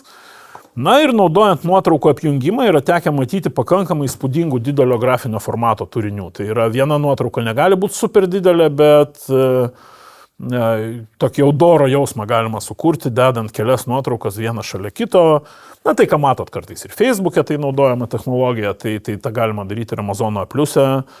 Jeigu turit įspūdingų nuotraukų ir norit jomis sužavėti vartotojus, tai viršui tos nuotraukos pakankamai kuklios, tos pagrindinės nuotraukos. Čia yra ta vieta, kur galite jau rodyti savo meną, ypač jeigu tai premium plus turinys, jisai platesnis. Prekinis ženklas. Prekinis ženklas yra privalomas dalykas, norint kurti A+ turinį. Jis turi būti registruotas Amazon brand registry. Jeigu jo neturit, A+ jums iš vis nebus prieinamas. Šiuo metu A+ turinio kūrimas iš vis yra nemokamas, visų tipų turinio, bet prie premium A+ Amazonas nurodo, kad tai yra laikina akcija. Ir žinant, kad anksčiau tai buvo labai brangi paslauga, o dabar šiuo metu jinai yra nemokama, tai ko gero, kad nebus amžinai. Bus apmokestinta ir matyt nelabai, kaip sakyti, daug reikės to laukti. Tai kol galima naudoti nemokamai, verta naudoti, po to tiesiog pasižiūrėti, įsivertinti, kokia bus kainodara ir kaip elgsis su tais, kurie jau turi tą turinį. Ar juos tiesiog apmokestins, ar jiems leis kurį laiką pabūti nemokamais ir panašiai. Tai dabar geras laikas jį susidėkti, paskubėti. Kiekvienas bet kurio A+ turinio pateikimas yra verifikuojamas. Ta daro tiek algoritmai, tiek ir žmonės Amazono pusėje ir tai užtrunka nuo keleto valandų iki keleto dienų. Tai nenustebkit, jeigu jis pakibęs porą dienų kabo, viskas normalu, kažkada bus patvirtintas. A+ turinys gali būti nepraleistas, neverifikuotas, tam ir yra verifikacija. Jeigu kažką iš taisyklių pažeidėt, kurias to aptarsim, atitinkamai koreguojat, leidžiat iš naujo, kol praeinat. Kantrybė svarbus faktorius. Reikalavimai. Maksimalus nuotraukos dydis, kurias naudojat A+, turi būti 2 MB, minimali geba 72 dpi. 72 jau labai žema geba, tai šitoj vietoje, sakykime, tiesiog prastų nuotraukų nedėkit ir iš marketinginės pusės nėra prasmės tai daryti. Žinoma, animacijos draudžiama, iš vis GIF formatas draudžiama šitoj vietoje. Naudojamos nuotraukos ryškios kokybiškos, savaime suprantama. Privaloma naudotis A+ aprašyme, A+ blokelio aprašyme nurodytų nuotraukų formatų. Ten gan griežtai nurodyta. Tiek pikselių ant tiek pikselių. Tai jeigu bloką imat tokį, kuriame yra užfiksuotas nuotraukos formatas, tokį jį ir darot. Tai reiškia, jūs nuotrauką apdorojat su nuotrauko apdorojimo programa ir įkeliat nurodyto dydžio pikseliais į Amazoną. Neduodat Amazonui pačiam kažkaip resizint, o būtent keliat reikiamus formatus. Alt text laukas, matomas vietoj nuotraukos, kai jinai neužsikrauna, turi atitikti nuotraukos turinį, čia toks abstraktus teiginys. Nuotraukos nerekomenduojama, kad atkartotų prekės nuotraukų turinį viršutinį. Tai yra, čia yra vieta pateikti kažką naujo, papildomai informuoti vartotoją, atskleisti papildomas savybės. Tai tiesiog paprastas kartojimas iš viršaus nuotraukų žemyn daugiau pasako, kad jūs neturit ką pasakyti, negu suteikia kažkokį tai papildomą postumį. Tekstas, kuris yra daromas A+ turinio, privalo atitikti paties A+ turinio kalbą. Jūs pasirenkat kalbą, kurdami A+ turinį, tai kokią pasirinko, tokią kalbą ir duodat visus tekstus. Negalima į vokišką turinį dėti angliškų tekstų, tai nepraeis verifikacijos. Jeigu dedat kažkokius apdovanojimus, įvardinat konkrečius metus ir tiksliai apdovanojusią organizaciją. Tai negali būti abstraktus teiginys, kad ten aukso medalio laimėtojas. Kur, kada ir kokioje organizacijoje. Abstraktus vartotojo pasitenkinimo teiginiai draudžiami apskritai, perkamiausias, topinė prekė, 100% garantija, visi šitie. Medicininiai teiginiai draudžiami, Apskritai visam turinį draudžiami, bet yra plus specifiškai draudžiami. Gydo, apsaugo nuo konkrečių lygų pavadinimai. Čia reikėtų gal pabrėžti, ką tu Vytautai pasakei, bet dar kartą pabrėžti, tas yra labai svarbu. Mes praktikoje matėm ne vieną listingą sukapotą dėl medicinių teiginių. Netgi atrodytų nuo tokių, palyginti švelnių, kad mažina ten, gerina imunitetą, mažina peršalimo riziką ir panašiai. Tokie terminai kaip vėžys, diabetas, egzema ir dar kažkas konkrečių ligų pavadinimai. Šiukštu, nedėkit, nes robotukas užpelenguos ir bus blogai ir užblokuos listingą. Ir užblokuotas listingas atgal nebelabai atsiblokuoja. Jau labai sudėtinga po to išaiškinti, kad ne, tai ne vėžys, čia nieko tokio. Jo, mes čia netyčia. Šiaip tai vitaminai. Tai prasme, geriau jau nepatekti tos pastus, negu po to bandyti iš jų išsivartyti, nes dažniausiai tai tenka dėti kryželį ant tokio listingo ir pradėti nuo naujo. Viskas apie garantiją yra draudžiama, viskas draudžiama apie bet kokį Amazono taisyklių pažeidimą, tai čia kvietimas pirkti, pavyzdžiui, išorėje, ne Amazono parduotuvėje, griežtas pažeidimas ir daug kitų visokių ten, bendrautų už Amazono ribų. Ir taip, išorinės parduotuvės kažkokio tai domenų nurodymas irgi nelabai. Kalbant apie garantijas, yra atskiras laukelis, jau prekės kortelės detalių dalyje, kur yra atskiras laukelis garantijai, tai va ten jį netgi privaloma įrašyti tam tikrose kategorijose, be jo užpildyto kortelė net neišsisaugo. Tai žodžiu, jeigu kažkas apie garantijas rašo ten, bet ne A+ ar kitam turinį. Draudžiamas konkrečių pardavėjų minėjimas, įgaliojimų, ten authorized seller arba panašiai, nes pardavėjas Amazone gali būti bet kas. Amazonas laiko, kad prekė yra pas juos, o kas pardavinės, tai jau čia po to išsiaiškinsim. Tai jūs negalite prašyti savo įmonės, jūs aprašot prekę čia šiuo atveju. Tai kas netinka prekiai, tas negali būti. Draudžiami barkodai, draudžiami pardavėjų, gamintojų kontaktai kažkokie, tai nes tai iš esmės veda prie išėjimo iš Amazono prekybos sistemos. Lyginamoji reklama yra draudžiama, net neįvardinant konkretaus konkurento, jinai yra draudžiama, bet naudojama. Ir mes neretai matom lenteles, matom netgi nuotraukas, kurios yra lyginama mūsų produktas ir other produktai ten. Ir tiesiog sudėtos varnelės kažkas. Tai čia yra ta riba, kur dažniausiai jums turinys nepraeis, bet pataisysit ir praeis. Jis nebus užbanintas už tai. Už mediciną gali gauti baną visam laikui. O čia tas toks tiesiog nesunkus pažeidimas, pavadinkim. Taip, kainodarinė visa informacija, akcijos, pigi kaina, nemokamas siuntimas, draudžiami raginimai pirkti, visa komercija labai daug apie tai kalba, kad ten call to action, pirk dabar, dėk į krepšelį, visą kitą Amazone draudžiama. Jie laiko, kad jie kiek padarė, tiek ir užtenka, jūsų entuzijazmas čia ne perteklinis. Draudžiama laikų jautri informacija, tik šį mėnesį, akcija iki metų pabaigos, naujiena, paskutinis modelis, visa tai yra tik dabar aktualu, paskui bus neaktualu, tokios informacijos į A+ negalima dėti. Leidžiami tik tie prekiniai ženklai, kurie yra ant prekių pakuočių. Jeigu prekinio ženklo ant pačios prekės nėra, jis negali būti naudojamas ir A+ turinyje. Ir vėlgi Amazono visi prekiniai ženklai saugomi šventai, prie jų negalima liestis jokią formą, jie negali patekti į jūsų turinį. Struktūriškai, kaip kalbėjom, A+ turinys tai yra vienodo pločio, pilno ekrano pločio turinys ir tie blokeliai eina vienas virš kito, reiškia, arba iš viršaus žiūrint prasideda nuo pirmo ir eina žemyn. Tuos blokelius jūs galite visus rasti meniu Advertising A+ Content Manager ir peržiūrėti. Jie truputėlį kinta, redaguojami yra, tai dabar čia visų mes jų neįvardinsim ir nežiūrėsim, bet taip tiesiog bendras toksai yra, jūs ten nueinat, pasirenkat A+ turinio tipą ir galite peržiūrėti jo blokelius. Apie tipą. Tipas gali būti vienas iš 3 A+ turinio tipų. Dar jisai šakojas. Paprastas, vadinamas basic. Brand story, tai yra prekinio ženklo turinys. Ir premium A+. Tai pagerintas A+. Basic turinys turi iki 5 blokelių ir jų funkcionalumas yra ganėtinai ribotas. Nuotrauka kairėje, tekstas dešinėje, atvirkščiai, nuotrauka dešinėje, tekstas kairėje. Bazinis palyginimo blokelis su minėtom 6 prekiam. Tik tai nuotrauka, tik tai tekstas ir beveik viskas. Nieko labai kažkokios didelės įvairovės čia ir nėra. Basic turiniui užtenka turėti brand registrį, nieko daugiau nereikia. Brand story turinys, prekinio ženklo turinys, jisai yra įprastai rodomas visoms to prekinio ženklo prekiams vienodas ir papildo normalų A+ turinį, arba gali būti prekės grupuojamos pagal kategorijas. Tarkim, ten vienai kategorijai vienoks naudojamas brand story, kitai kitoks. Ten jau stengiamasi parodyti bendrą brando idėją, gamybinius kažkokius tai išskirtinumus, visą asortimentą atskleisti, ką jūs gaminat, kas telpa po jūsų brandų. Žodžiu, brandas kaip toks, prekinis ženklas kaip toks yra pristatomas tame bloke, jis mažesnis, jis šiaip yra horizontalios karuselės formos dažniausiai, nuotraukos horizontaliai skrolinasi, tai pagyvina bendrą vaizdą ir rodomas virš A+ turinio. Nu ir galiausiai pats geriausias ir svarbiausias, tai premium A+ turinys.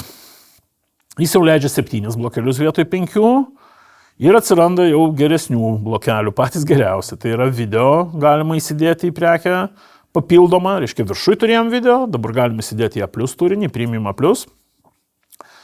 Palyginime atsiranda prekės vertinimai žvaigždutėmis ir atsiranda galimybė tiesiai dėti krepšelį. Tai jeigu jūs aksesuarų sudeda, tai galima į jų puslapius net neiti, jeigu jie tokie akivaizdus, ten, nežinau, parduodat kažkokius sakinius ir čia yra dėkliukas jiems pritaikytas. Tai galima net neatsidarinėti jo puslapius, matot kainą, reitingą ir galit iš karto add to cart. Yra dar 2 papildomi palyginimai, tokie ganėtinai įdomiai sukomponuoti iš 2 iš 4 prekių panašiai. Yra stambaus plano nuotraukos per visą ekrano plotį labai plačios. Yra interaktyvūs blokai su hotspotais, su taškiukais, ant kurių paspaudus galima pasirinkti kažkokias prekes. Tai vėlgi jūs galit pateikti platesnį asortimentą ir ten galimybės paspausti, tarkim, sudėti visus baldus iš vieno interjero ir pasirinkti atskirus baldus, jeigu jūs visais tais baldais prekiaujate ar panašiai. Ir karuselės, foto karuselės, net video karuselės yra premium A+ turinyje. Žodžiu, premium A+ turinys yra geras, įtaigus, kokybiškas, seniau buvo mokamas.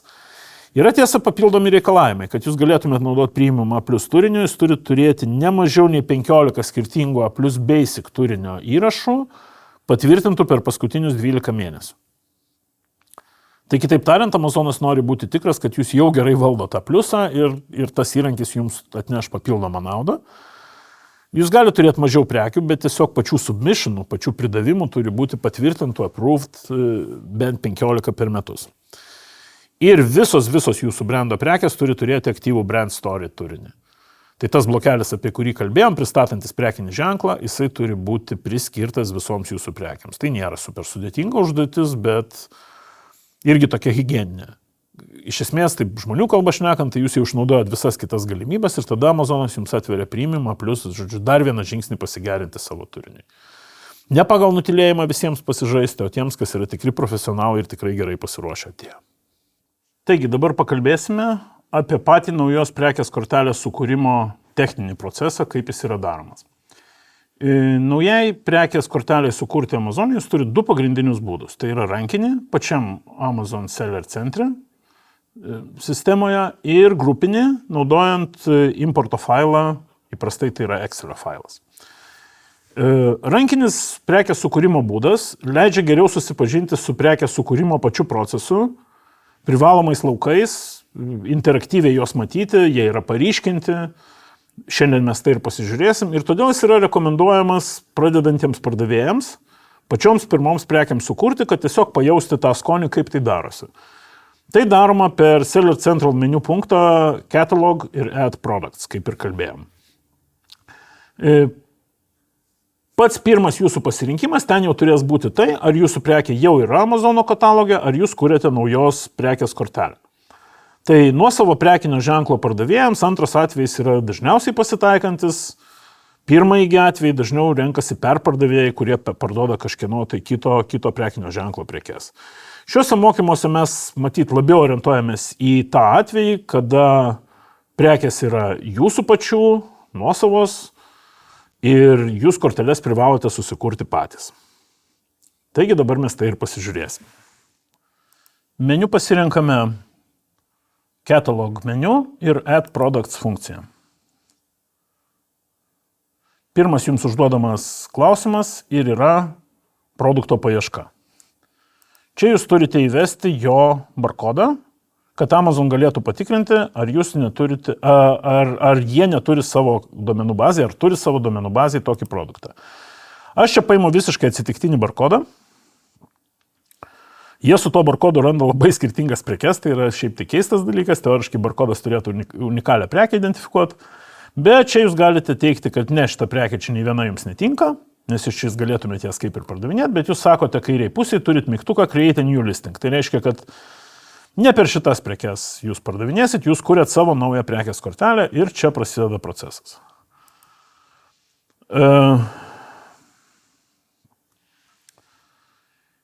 Pirmas laukas, kurį jūs turite įvesti, yra prekės pavadinimas. Čia mes dabar esame užsistatę reikalavimą mūsų prašyti tik tai privalomų prekės laukų. Tai reiškia, teoriškai Amazonas neturėtų rodyti nieko, kas nėra absoliučiai privaloma. Paskui yra rekomenduojami ir visi atributai. Visi atributai stipriai perkrauna langą, tikrai nereikėtų į tai eiti. Tarkime, mes sugalvojame kažkokią tai savo prekinio ženklo arbatą ir kuriame jos kortelę.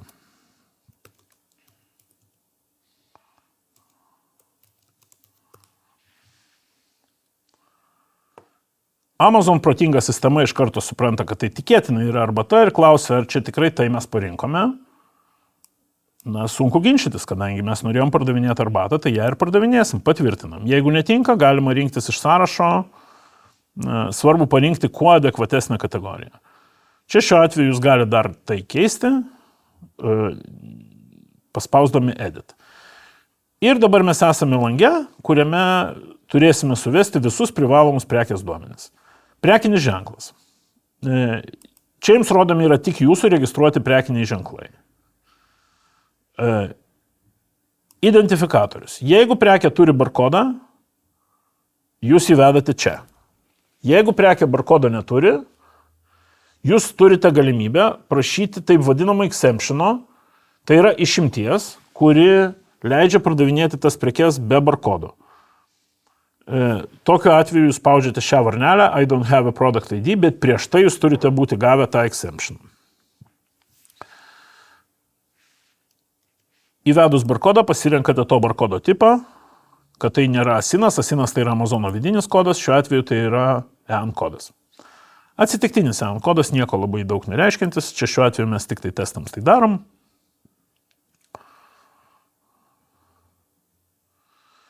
Ir štai viršų jūs matot raudonus šauktukus, kurie reiškia, kad tuose laukuose kažkas, kas yra privaloma juose, dar nėra užpildyta. Na ir žiūrime, kokie laukai čia yra reikalaujami. Aprašymas.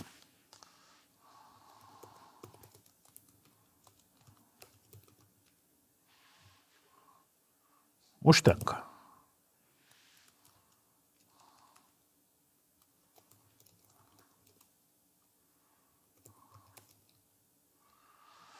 Suprantama, kad šios duomenys jūs turėtumėt pasiruošti iš anksto, tam, kad galėtumėt čia sukelti. Dabar jau nėra tas laikas, kada jūs turėtumėt gaminti nuotraukas ar ruošti pavadinimus. Nuotraukas galite čia įkelti iki 9 nuotraukų. Šiuo metu Amazonas didesnių kiekio nepriima. Ir rodo, kad mes esame įkėlę 0. Nuotraukų mes dabar nekelsim, savaime suprantama, reikalavimus nuotraukoms mes ką tik aptarėm, labai intuityvu ir aišku, ką čia reikia daryti. Toliau, gamintojas. Gamintojas ir prekinis ženklas tai nėra tas pats laukas.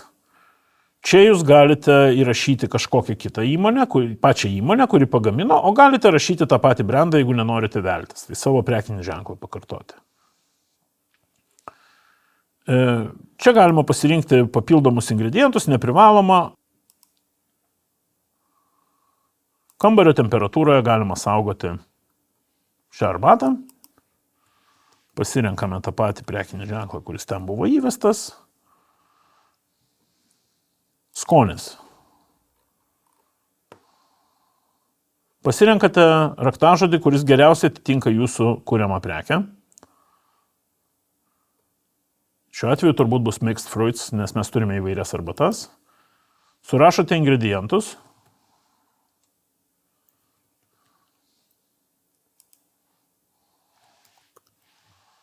Pasirenkate pakuotę, kafeino kiekį,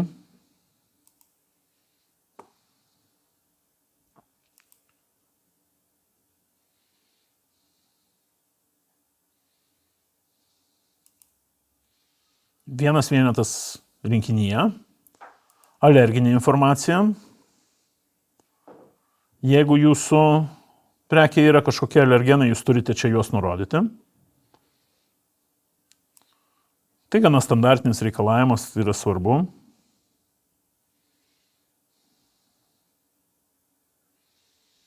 Tarkime, pasirenkame be genetiškai modifikuoto organizmo. Ar produktas turi galiojimo datą? Taip.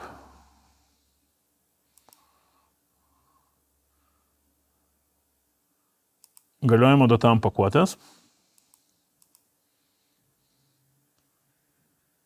Kiek galima saugoti neišpakuotą.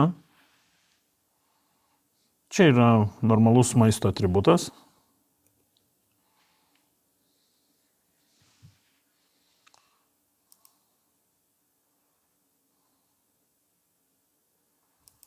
Arbatos pakeliai, vėlgi formatas prekės.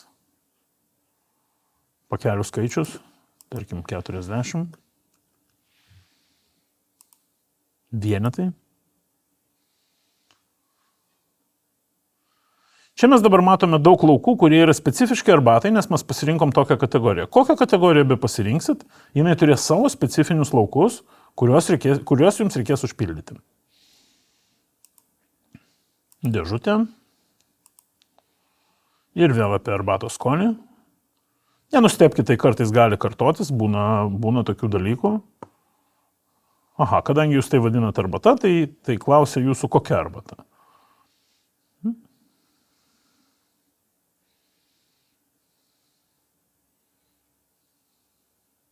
Tarkim, roibos.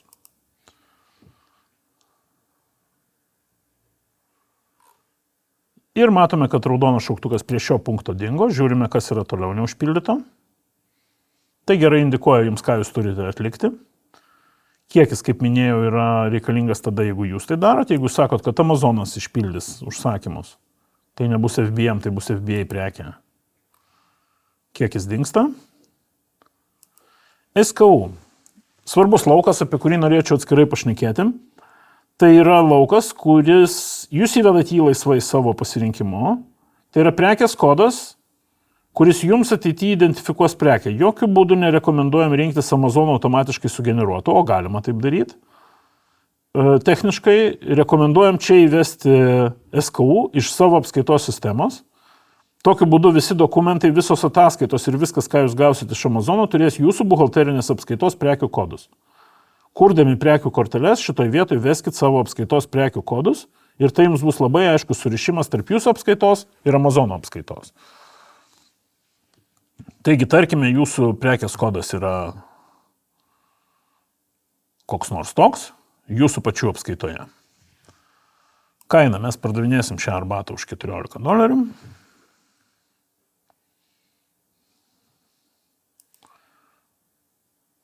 Standartinė jos kaina yra $19. Tiesiog vartotojai, kad mes jiems pritaikėm nuolaidą. Kadangi mes pasirinkom FBA išpildymą, privalomi yra išmatavimai. Amazonas nori žinoti, koks bus tos prekės dydis.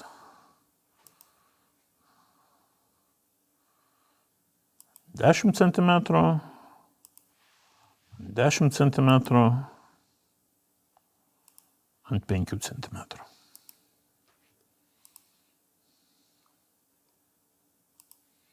Veskit realius išmatavimus, nes Amazon vis tiek šitą vietą matuos. Nėra jokios prasmės čia nurodyti neteisingus skaičius. Na ir tarkim sveria 200 gramų. Prie kiekvieno parametro, kaip matot, parenkat ir jo matavimo vienetus. Štai nebeturim dar vieno raudono šauktuko, liko paskutinis. Paskutiniam yra saugumo informacija.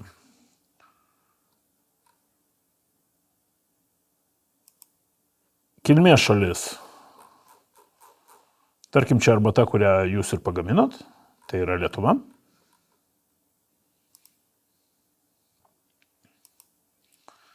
Jūs pasakot, kad jūsų prekė neturi pavojingų medžiagų, neklasifikuojama kaip pavojinga medžiaga, nėra skysta, kas Amazonui vėlgi sandėliavimą įtakoja. Ir tai buvo paskutinis klausimas.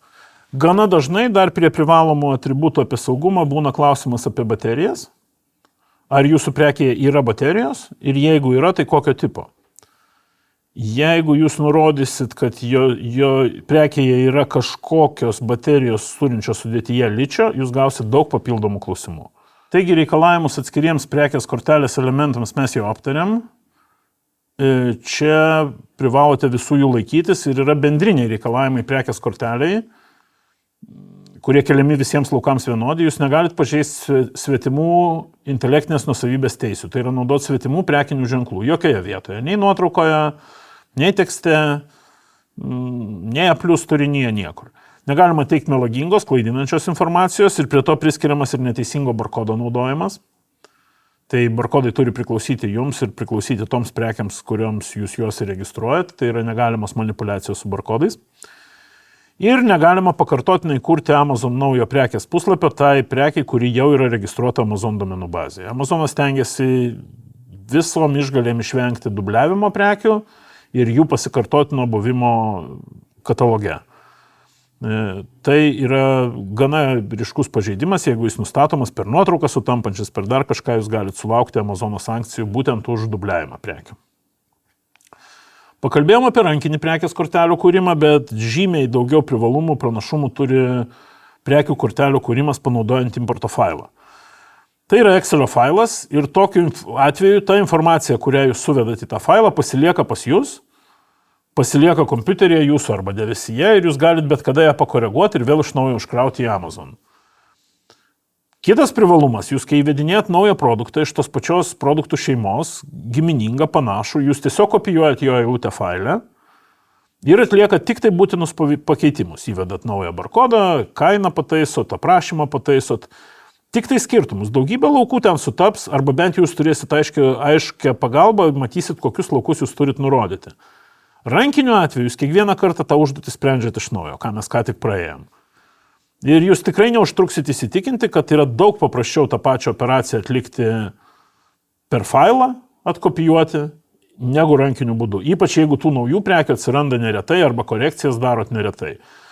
Iš praktikos galiu pasakyti, kad rankiniu būdu kurti ir koreguoti korteles galima, jeigu jų yra keletas. Jeigu kortelių prekių jūs turite bent 10, jau yra didelė prasmė turėti importo failą ir dirbti per jį. Nekalbant apie tuos prekinius ženklus, kurie dirba su 100 ar 1000 modifikacijų, barkodų skirtingų. Be to per failą yra žymiai paprasčiau valdyti ir prekes turinčias variacijas, kurias netrukus aptarsime. Taigi, prekių užkrovimo failą jūs galite parsisiųsti iš Amazon Seller Central menu Catalog Add Products via Upload. Atsidarius šiam meniu punktui, jūs matote 4 pasirinkimus. Download Spreadsheet, tai yra atsisiuntimas failo šablono. Spreadsheet Download History, tai iki tol jūsų jau atsisiųsti failų šablonai. Upload Your Spreadsheet, tai jūsų paruoštas importo failo užkrovimas, jūsų paruošto failo. Ir Spreadsheet Upload Status, tai to užkrovimo rezultatų peržiūra. Prie to mes truputėlį vėliau prieisim, pradedame dabar nuo failo sukūrimo. Čia jūs einate tada, jeigu jūs ketinate prekiauti savo nuosavomis prekėmis, norite kurti jų prekių aprašymus per failą, kaip kalbėjome, ir šiandien pradedate tai daryti ir jums dabar reikalingas to failo šablonas, nuo kurio jūs pradėsite. Tuomet jūs renkatės failo šabloną Download Product Spreadsheet, kuriame ir kalbama apie produktus, kurie šiuo metu dar nėra Amazono kataloge. Ir jums yra parsiunčiamas šis failas. Prieš parsiunčiant failą, jūs turite pasirinkti dar keletą jo parametrų. Tai yra kalba, suprantama, kad Amerikos rinkai mes renkamės anglų kalbą, kategorija, kuriai bus pritaikytas tas failas, čia veikia paieška pagal raktažodį. Jūs susirandate savo raktažodį, įsitraukiate į sąrašą, galima peržiūra ir produktų kategorijų, tai yra viso medžio amazoninio prekių, tačiau paieška paprastai padeda greičiau ir lengviau surasti tą reikiamą kategoriją. Ir taip pat čia jūs pasirenkate, kurioje šalyje bus naudojamas šis failas. Nors kaip matot ant ekrano, šiuo metu jau Amazonas leidžia pasirinkti ir sukurti vieną failą daugeliu šalių vienu metu, mūsų rekomendacija išlieka naudoti kiekvienoje šalyje atskirą failą. Priežasčių yra keletas. Viena iš jų būtų tai, kad tas failas naudojamas keliose šalyse skirtingom kalbom tampa iš tiesų labai griozdišku ir su juo sudėtinga dirbti. Antra gana tipinė situacija yra, kad prekių asortimentai tarp šalių skiriasi ir naudoti vieną bendrą failą jums tiesiog yra labai nepatogu, nes prieš importą jūs turite jį dar kažkaip papildomai apdoroti. Todėl rekomenduojame vienai šaliai kurti vieną failą, net jeigu dirbate keliose šalyse. Atsakę į šios klausimus jūs spaudžiate mygtuką ir jums yra sukuriamas ir iš karto parsiunčiamas failas į jūsų kompiuterį. Ta failą jūs atsidarote, tai yra Microsoft Excel'o failas. Ir kągi mes matome šiame faile jį atidarę. Visų pirma, tai yra pirmas šitas yra instructions, kuriame yra aprašytas bendros šio failo naudojimo taisyklės ir puslapių reikšmės. Pirmas reikšmingas puslapis jums yra Data Definitions, kur jūs galite pasižiūrėti, kurie laukai yra privalomi, kurie nėra privalomi ir kas kuriuose laukuose turi būti nurodoma. Čia yra daug patarimų, prasmingų patarimų, kaip teisingai pildyti šį failą. Sekantis svarbus laukas, su kuriuo rekomenduočiau šiek tiek susipažinti, yra Valid Values laukas.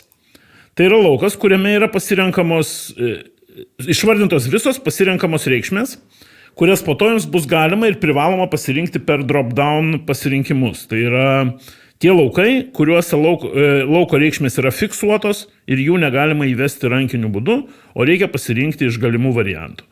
Na, čia kaip pavyzdys yra temperatūros laukas, Celsius, Fahrenheitas, Kelvinas. Suprantama.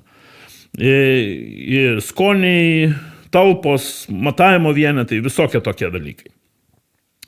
Taigi susipažįstate su Valid Values ir pereinate prie template, kuris iš esmės ir yra esminis darbinis puslapis šiame faile. Čia jūs kursite savo prekių aprašymus. Jūs turite šiame faile jau sukurtą, viršutinių eilučių nelieskite, tai yra Amazon darbinės eilutės. Čia 6 eilutėje šiuo atveju jūs matote sukurtą pavyzdį vienos prekės, kuri yra tarsi šablonas, pagal kurį jums reikėtų kurti savo prekės aprašymą. Suprantama, kad čia mes prašėme arbatos, o gavome lagamino ar kokios tai kitos kelioninio krepšio aprašymą. Tai nėra visiškai tipinis pavyzdys mūsų kategorijos, tai yra tiesiog bendras Amazono pavyzdys, kaip yra pildoma duomenų lentelė prekės aprašymui. Čia jūs galite supildyti ir privalote supildyti visų savo prekių korteles. Pradėkite, suprantama, nuo vieno ar kelių vienetų, neišsiplėskite labai. Pirmiausia, supraskite, kaip kas veikia, kas susikuria, kokie duomenys kur sugala, pasitreniruokite ant mažesnio kiekio. Nepradėkit nuo pilno savo prekių katalogo aprašymo, už tai, kad paskui ir korekcijų reikės daugiau. Geriau pasidaryti vienos ar kelių prekių sėkmingą importą, ir tada jau supratus, kaip viskas veikia, tiesiog kopijuoti, dauginti tą prekių aprašymo eilučių skaičių iki jums reikiamo ir sukurti visus reikiamus aprašymus. Šį failą, kada jūs užpildote, jūs jį išsisaugojat. Rekomenduotume išsaugoti ne tik tai savo kompiuteryje, bet ir cloud'e, už tai, kad būna įvairių situacijų ir jums reikia po to tą failą atsistatyti. Ir galite eiti jo importuoti. Išsaugoto failo importas yra atliekamas ten pat, kur ir buvo atliekamas jo parsisiuntimas, tik pasirenkant Upload your spreadsheet meniu punktą. Čia jūs pasirenkate ką tik išsaugotą savo failą ir atliekate jo importą. Po importo jūs gaunate jo aprašymą, rezultato aprašymą Spreadsheet Upload status puslapyje. Pats importas failo užtrunka paprastai keletą minučių, bet išimtiniais atvejais gali tas procesas užtrukti ir valandas. Tiesiog jūs matote, kad jis dar yra nebaigtas, processing ir vyksta. Pasibaigus importo procesui, jūs gaunat jo rezultatų failą, status puslapyje. Jį privalu būtų atsidaryti ir peržiūrėti.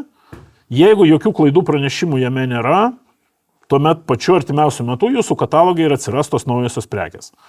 Dažniausiai tai vyksta kelių minučių, 15 minučių bėgyje, kartais užtrunka iki kelių valandų. Jeigu klaidų pranešimų buvo, kaip ir sakiau pradžioje, jų tikrai bus, tuomet vėl atsidarote failą, ieškote tų klaidų, taisote tas klaidas, kartuojate importo procedūrą.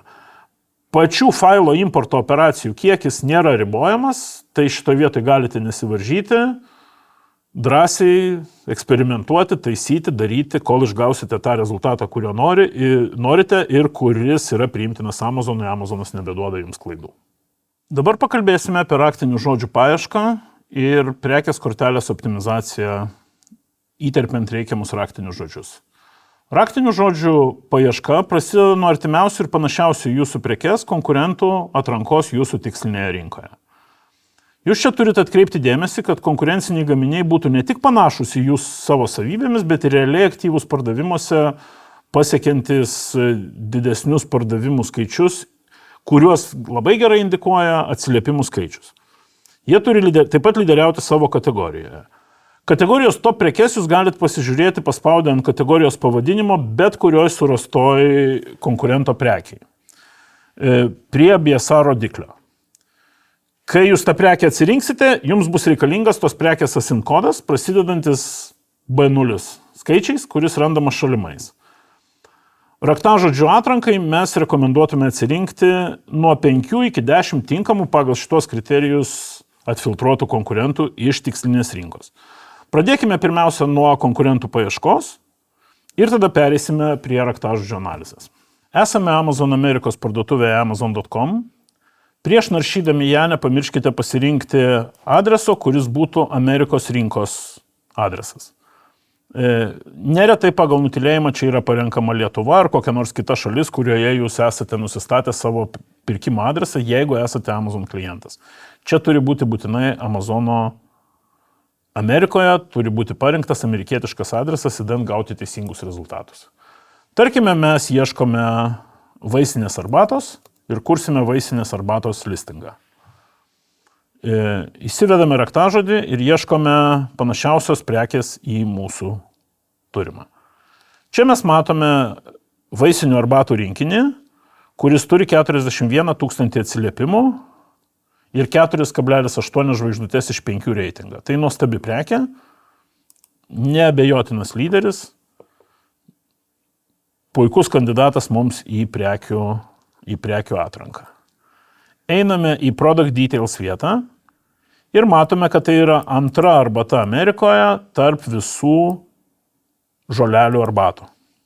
Tai ypatingai gerai parduodamas produktas, akivaizdžiai ypatingai gerai parduodamas. Puiku, mes pasiimame jo ASIN kodą, jisai mums bus reikalingas analizėje ir pasidedam.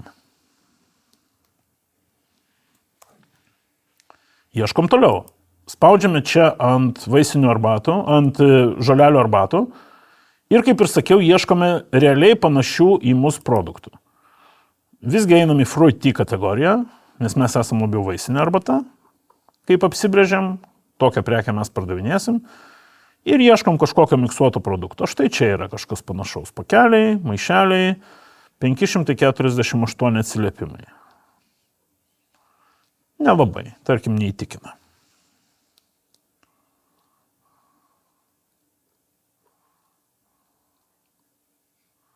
Čia yra prekių topas, pačios perkamiausios šitos kategorijos prekės. Mes ieškome panašių į mus. O štai čia jau gerai, 97 atsiliepimai. Mažokai, bet raktažodžių prasme tai gali būti visai įdomus listingas. Jo reitingas yra ganėtinai aukštas, jis yra 48 arbata, vadinasi perkamas. O dar ir nepristatomas į šitą vietą. Čia įdomesnis toksai listingas. Pasidedame jo ASIN kodą ir ieškome sekančio. Testams mums užteks ir kokių 3 kodų. Kaip sakiau, tokiam realiam, darbiniam variantui reikėtų pasirinkti bent 5-6 produktus, idealiu atveju iki 10 panašių produktų. Šitą produktą prieš tai praleidom, jisai toksai atrodo visai įdomus ir ganėtinai panašus. Žodžiu, jūs ieškote, jūsų užduotis rasti kuo panašesnį į jūsų produktą. Su gerais atsiliepimais, su gerom pardavimo apimtim. Tarkime, šitas turi visai neblogą potencialą, jis yra 10 tarp vaisinių arbatų. Visai neblogai. Atsirinkom 3 vaisinės arbatas, turim jų asinus. Puiku. Sekantis žingsnis, prie kurio mes pereinam, yra Helium 10 programinė įranga ir jos vienas iš naujausių įrankių Listing Builder.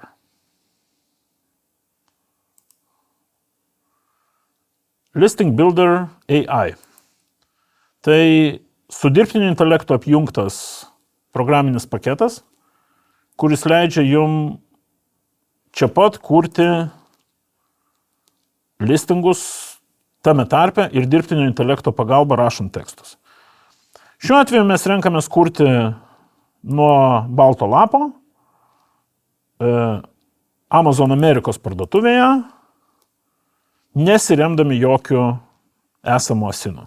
Tai yra neimdami informacijos iš jokios prekės kortelės, pradėdami tarsi visiškai tuščią lapą. Sakome Start Building ir čia turime arba pateikti savo sąrašą raktažodžių, arba pateikti asinus, apie kuriuos ir kalbėjome,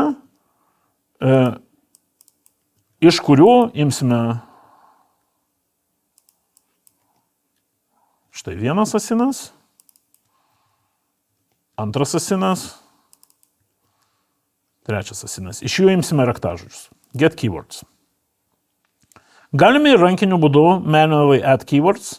Jeigu mes turime tą raktažodžių duomenų bazę, tarkime, iš Google informacijos, jau prekiaujame tą kategoriją Google, ar iš kažkokio kito panašaus šaltinio. Na ir štai čia matosi relevancy score,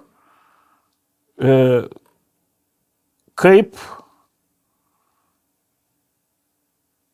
Listing Builderis vertina šitų raktažodžių tinkamumą jūsų prekės korteliai. Matome nedidelės paieškos kiekius. Vaisinė arbata apskritai nėra populiarus produktas Amerikoje. Su tuo yra susijęs visų pirma tas nedidelis kiekis. Atsirinkame tuos raktažodžius, kurie nesikerta su mūsų produktu. Tai yra, ką mes norėsime įtraukti į savo produktą, kas nėra melas, kas nėra netiesa. Tarkime, Bigelow Botanicals, ne apie mus. Net neįsivaizduoju, kas tai yra. Cold infused, ne, šaltą vandenį mūsų užpilt negalima. Dar viena su to pačiu. Vėl cold water. Ką čia taip pat reikėtų sangrija? Ką čia taip pat reikėtų įvertinti, tai brandų reikėtų nepasirinkti. Kur matote, kad tai yra akivaizdžiai jūsų konkurentų brandas, jisai irgi netinka jums, jūs jo negalite naudoti savo turinyje, vadinasi, jį irgi išjungiat.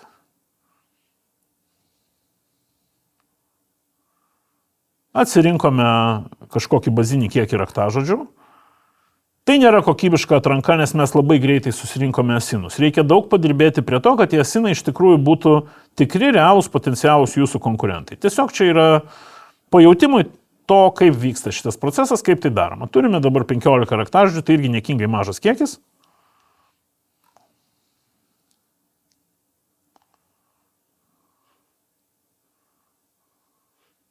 Ir einame prie sekančio lango, prie listingo kūrimo. Kadangi listingas yra visiškai naujas, tai nei vienas iš raktažodžių nėra išbrauktas. Jie čia yra išdėstyti pagal svarbą, tai yra kuo jie aukščiau, tuo jie svarbesni. Na, vadinasi, mes ir privalome šiuo atveju rašyti į pavadinimą, į title, tuos raktažodžius, kurie yra patys svarbiausi. Pradedame nuo paties pirmojo, jis išsibraukia. Prisimenam taisyklę, kad mes turime aprašyti prekės esmę. Kas tai yra per prekę, tą ir padarome. Turime pridėti prekinį ženklą. Koks jis pas mus bebūtų, mes čia įrašome savo prekinį ženklą. Na štai, koks yra sekantis? Bags. Fruity bags. Tarkime, kad skaičius 40 nesugadina mums šito dalyko. Dadedame žodį sampler, nes jisai yra ganėtinai aukštai. Ir čia mes matome, kaip mes dengiam mums atrinktų raktažodžių bazę ir suformuojam pavadinimą iš tų raktažodžių, kurie yra patys svarbiausi. Pirmam bullet pointe įdedam štai šią frazę, kuri tokia ganėtinai išsami.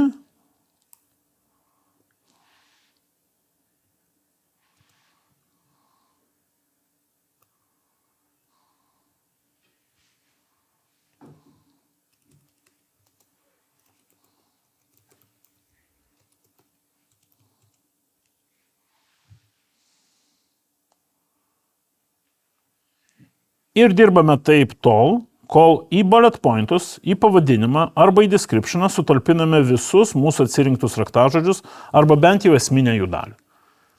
Kuo daugiau, tuo geriau. Kuo mes daugiau įtrauksim raktažodžių, tuo didesnis bus potencialus mūsų search volume per mėnesį. Tai yra adresuosim daugiau raktažodžių. 15 yra neskaičius, čia yra tik tai testinis pavyzdys. Realūs tikslai pas jūs yra 100 ir 1000 skirtingų raktažodžių, kuriuos jūs turėtumėt padengti. Bent jau 100. Na, čia matom, kad kol kas listing quality score tai yra 3.1, čia yra listingo analizė ir surašyta, kas nepatinka. Per trumpas titlas, nėra 5 bullet pointų, na tai visą tai būtina padaryti, be jokios abejonės pildant tą turinį. 150 simbolių kiekvienam bullet pointe. Primenu, kad sumoje neturi viršyti 2000, tai reiškia yra ganėtinai aiškios ribos, apie 200 per vienetą. Ir į descriptioną įdėti bent 1000 simbolių. Šiuo metu description'e mes neturim nieko. Description'as yra ta vieta, kur galima sudėti visą padorią informaciją, kurią jūs norit rodyti. Search termai yra paslėptas laukas 250 simbolių, 249 netgi simbolių, kuriame jūs dedat viską, ko jūs nenorit rodyti savo klientams. Tai yra kitos kalbos žodžiai, kurie galimai toje rinkoje vis tiek yra populiarūs, bet visgi netrauktini į listingą. Tai yra slengas įvairūs, mistypai. Konkurentų brandų teoriškai čia naudoti negalima taip pat, už tai gali jūsų listingas būti bauduojamas. Nebent tie konkurentai yra labai nežymus, nestiprus, galite rizikuoti, bet tai jau yra rizika, pagal taisyklės negalima dėti research termus. Na, o description'as tai yra tiesiog kompiliavimas visų raktažodžių į prasmingą tekstą. Ir šitoj vietoje jūs turite galimybę tam pasitelkti AI-o. Aprašę pagrindinės produkto charakteristikas, nurodė jo prekinį ženklą, pasirinkę teksto formą, kaip jis turėtų būti išdėstytas, tikslinę auditoriją ir vengtinus žodžius ir simbolius, jūs galite gauti AI sugeneruotą tekstą. Nepaslaptis, kad AI tą tekstą generuoja vis geriau ir dirbtinio intelekto teksto Amazonas tikrai yra pilnas. Taigi šitoje vietoje jūs galite nusimti nuo savęs tą naštą skirtingų raktažodžių kompiliavimo į Amazono laukus, kas gerokai apkrauna, jeigu tų raktažodžių yra 100. Drąsiai eksperimentuokit, pasibandykit su šituo, tai yra Helium 10 pakete įeinantis įrankis, ganėtinai naujas. Jo vartotojų dar nėra tiek daug, taigi jūs tokiu būdu galite išgauti konkurencinį pranašumą santykinai lengvai. Paruošę visą tekstinį turinį, jūs jį galite arba eksportuoti į Excelį, arba CSV failą, rekomenduotina Excelį turbūt, arba jeigu tai būtų sulinkintas su konkrečiu esinu, su konkrečia preke jau esančia Amazone, tai jūs galėtumėte iš karto updatinti tą prekę į Amazoną. Dėl updatinimo į Amazoną aš esu šiek tiek skeptiškas, kaip ir minėjau, aš esu linkęs visą prekių valdymą laikyti failuose turinį ir tada tokiu atveju eksportas į Excel ir sukelimas į savo failą yra prasmingesnis veiksmas, nes updatinę Amazone jūs išgaunat situaciją, kurioje jūs failą nebegalit naudoti. Jeigu jūs po to užkelsit failą, jūsų update'as, tiesioginis informacijos update'as bus ištrintas. Tai vadinasi arba. Tai update on Amazon yra funkcija iš esmės apie rankinį prekės kortelės valdymą. Mano rekomendacija yra valdyti per failus importo būdu. Tai tiek trumpai turbūt būtų apie listing builderį iš Helium 10 paketo, kurį rekomenduojame naudoti raktažodžių atrankai ir optimizavimui. Dar turime pakalbėti apie prekių variacijas. Tai yra patogus įrankis apjungti keletui panašių modifikacijų prekių, iš kurių vieną turime suteikti galimybę išsirinkti pirkėjui. Tipiniai čia atvejai galėtų būti tokie, kai yra skirtingos tos pačios prekės spalvos arba dydžiai. Drabužiai, batai, panašiai. Skirtingas kiekis arba talpa. 1, 3, 5 pakeliai kažko. Ar ten kažkokio skysčio 500 ml, litras, 3 litrai. Skirtingos, bet giminingos modifikacijos. Na, pavyzdžiui, kažkokios meninės prekės, estetinės ir jų dizainai skirtingi. Skirtingos komplektacijos, tarkime, sodo namelis be grindų, su grindim ir stogo danga. Ir visokie panašus atvejai. Juos mes norime pateikti vartotojui kaip pasirinkimus, kad jisai vienoje vietoje matytų visus galimus variantus, kokius mes parduodame ir išsirinktų jam patį tinkamiausią.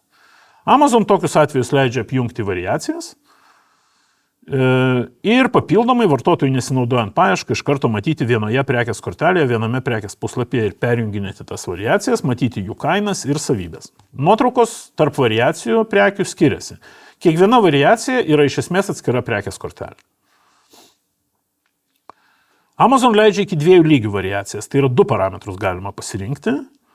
Daugumoje kategorijų leidžia 2 lygių variacijas, tarkime spalvą ir modelį, arba spalvą ir dydį. Kas yra gana nepatogu Amazone, kad kiekviena kategorija turi priskirtus, užfiksuotus variacijų tipus ir jų pakeisti negalima. Ir jeigu, tarkime, dydžio nėra prie tos kategorijos, o yra tik tai modelis, tai tenka sukti su to, kas yra ir norint nurodyti prekės dydį, renkiesi lauką modelis, už tai, kad tinkamesnio nėra.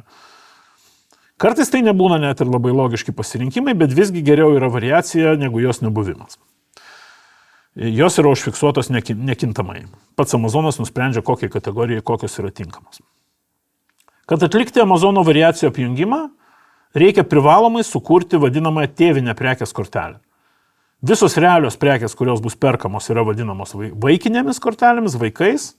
Tėvinė kortelė yra tarsi konteineris vaikams apjungti, jos nupirkti negalima, tėvinės prekės. Skirtingose sistemose yra skirtingai, Amazone tėvinė prekė nėra parduodama, nėra perkama, atitinkamai neturi kiekio, ji neturi barkodo, ji turi tik jūsų vidinį SKU ir prie jos yra priskirti visi jai priklausantis vaikai. Visą bendrinį turinį, kuris apjungia visas prekes, jį turėtų turėti, kadangi yra tam tikrų momentų, kada matoma tėvinė prekė, o ne vaikinė prekė. Tai palikti joje pavadinimą, nenurodant konkrečios reikšmės atributo, aprašymą, visa kita yra prasminga. Neištrinkite tos informacijos, kai kursite tėvinę prekę. Prekių apjungimas į variacijas yra galimas tiek Amazon Seller Central inventoriaus lange, redaguojant prekės kortelę, tiek ir importo failę. Kaip jau minėjau, mes rekomenduojam tai daryti per importo failą, tai yra žymiai aiškiau matoma, aiškiau valdoma, išlieka išsaugota jūsų sistemoje. Jums sukurti naują vaiką prie esamo tėvo su ten 6 vaikais bus žymiai mažesnis darbas, negu tą patį darbą padaryti per Amazon Seller Central, jeigu tai darysite per failą. Taigi, ką jūs turite nurodyti importo failę, norėdami sukurti prekę su variacijomis? Visų pirma, nurodote prekių SKU kodus. Tiek tėvinę prekę, priminsiu, turite kurti, tiek ir vaikų prekes. Vaikų prekės yra tai, kas bus realiai perkama. Čia, kaip jau aiškinom, jūs pasirenkate tuos kodus, kurie atitinka jūsų buhalterinę apskaitą. Tuo tarpu tėviniai prekiai jūs suteikiate tokį kodą, kuris paskui jums leis identifikuoti, apie kokią prekę čia eina kalba, kadangi prekių sąraše jūsų inventoriuje dažniausiai bus rodomas tėvinės prekės SKU ir jūs turėsite suprasti, kas po jos slepiasi. Jeigu apjunginėjate kažkokius modelio vieno prekes, kažkokias panašias, suteikite tą modelį į SKU. Žodžiu, SKU yra jūsų suteikiamas kodas, jūs pasirenkate jį tokį, koks jums bus patogus tėviniai prekiai, vaikiniam iš apskaitos programos. Taigi, susikūrėme 3 eilutės, pasiruošėme, pirma yra tėvinė, sekančios 2 yra vaikams skirtos. Atitinkamai pirmas pasirinkimas ir yra, ar prekė yra tėvas ar vaikas. Tėvas, vaikas, vaikas. Taip nusimatėme, taip ir padarėme. Sekantis laukas yra accessory, jį būtina yra užpildyti, tačiau jo reikšmė yra vienintelė variation, neturi kitų variantų, galvoti čia daug nereikia. Prie visų vaikų, sekančiame lauke parent SKU, jūs privalote nurodyti tą SKU kodą, kurį suteikėte šiai prekiai. Reiškia, jeigu mes pavadiname ją taip, mes čia taip ir rašome, kad tėvas šiems vaikams bus prekės su SKU kodu tokiu. Ir tada svarbiausias laukas – pasirinkimas variacijos tipo. Čia galimas pasirinkimas vieno arba dviejų variacijos tipų, jeigu renkatės du, jie yra pateikiami per įstrižą brūkšnį. Išsirenkate jums tinkamiausią. Tarkime, šiuo atveju mes renkamės number of items ir kalbėsime apie tai, kad mūsų dėžutėje vienu atveju bus 20 pakelių arbatos, kitų 40. Pavyzdinis toksai būtų atvejis. Pasirinkome number of items ir tada lemiamas svarbus labai momentas yra įvesti tą reikšmę vaikams, kurią mes paskiriame kaip privalomą variacijos. Tai yra mes ieškom number of items lauko, model number of items. Štai tas laukas ir jis jau čia matot raudonai apvestas, jis jau sistemos yra pažymėtas kaip privalomas. Tarkime, ši variacija turi 20 vienetų, ši variacija turi 40. Jeigu mes to neįvesim, sukūrimo momentu bus mums išvesta klaida. Atitinkamai pagal šitos prekių kodus, pagal šitos modelius mes nurodom joms tą savybę. Štai ir viskas, mes esam pasiruošę failą, kuriame aprašėme vieną tėvinę prekę ir dvi jos variacijas. Failas yra paruoštas šių prekių importui, laukai variacijų surišimo yra supildyti tinkamai. Tipinės variacijų apjungimo per failą klaidos yra dvi. Arba variacijos reikšmė nenurodoma reikiamam laukelyje, pavyzdžiui, spalva.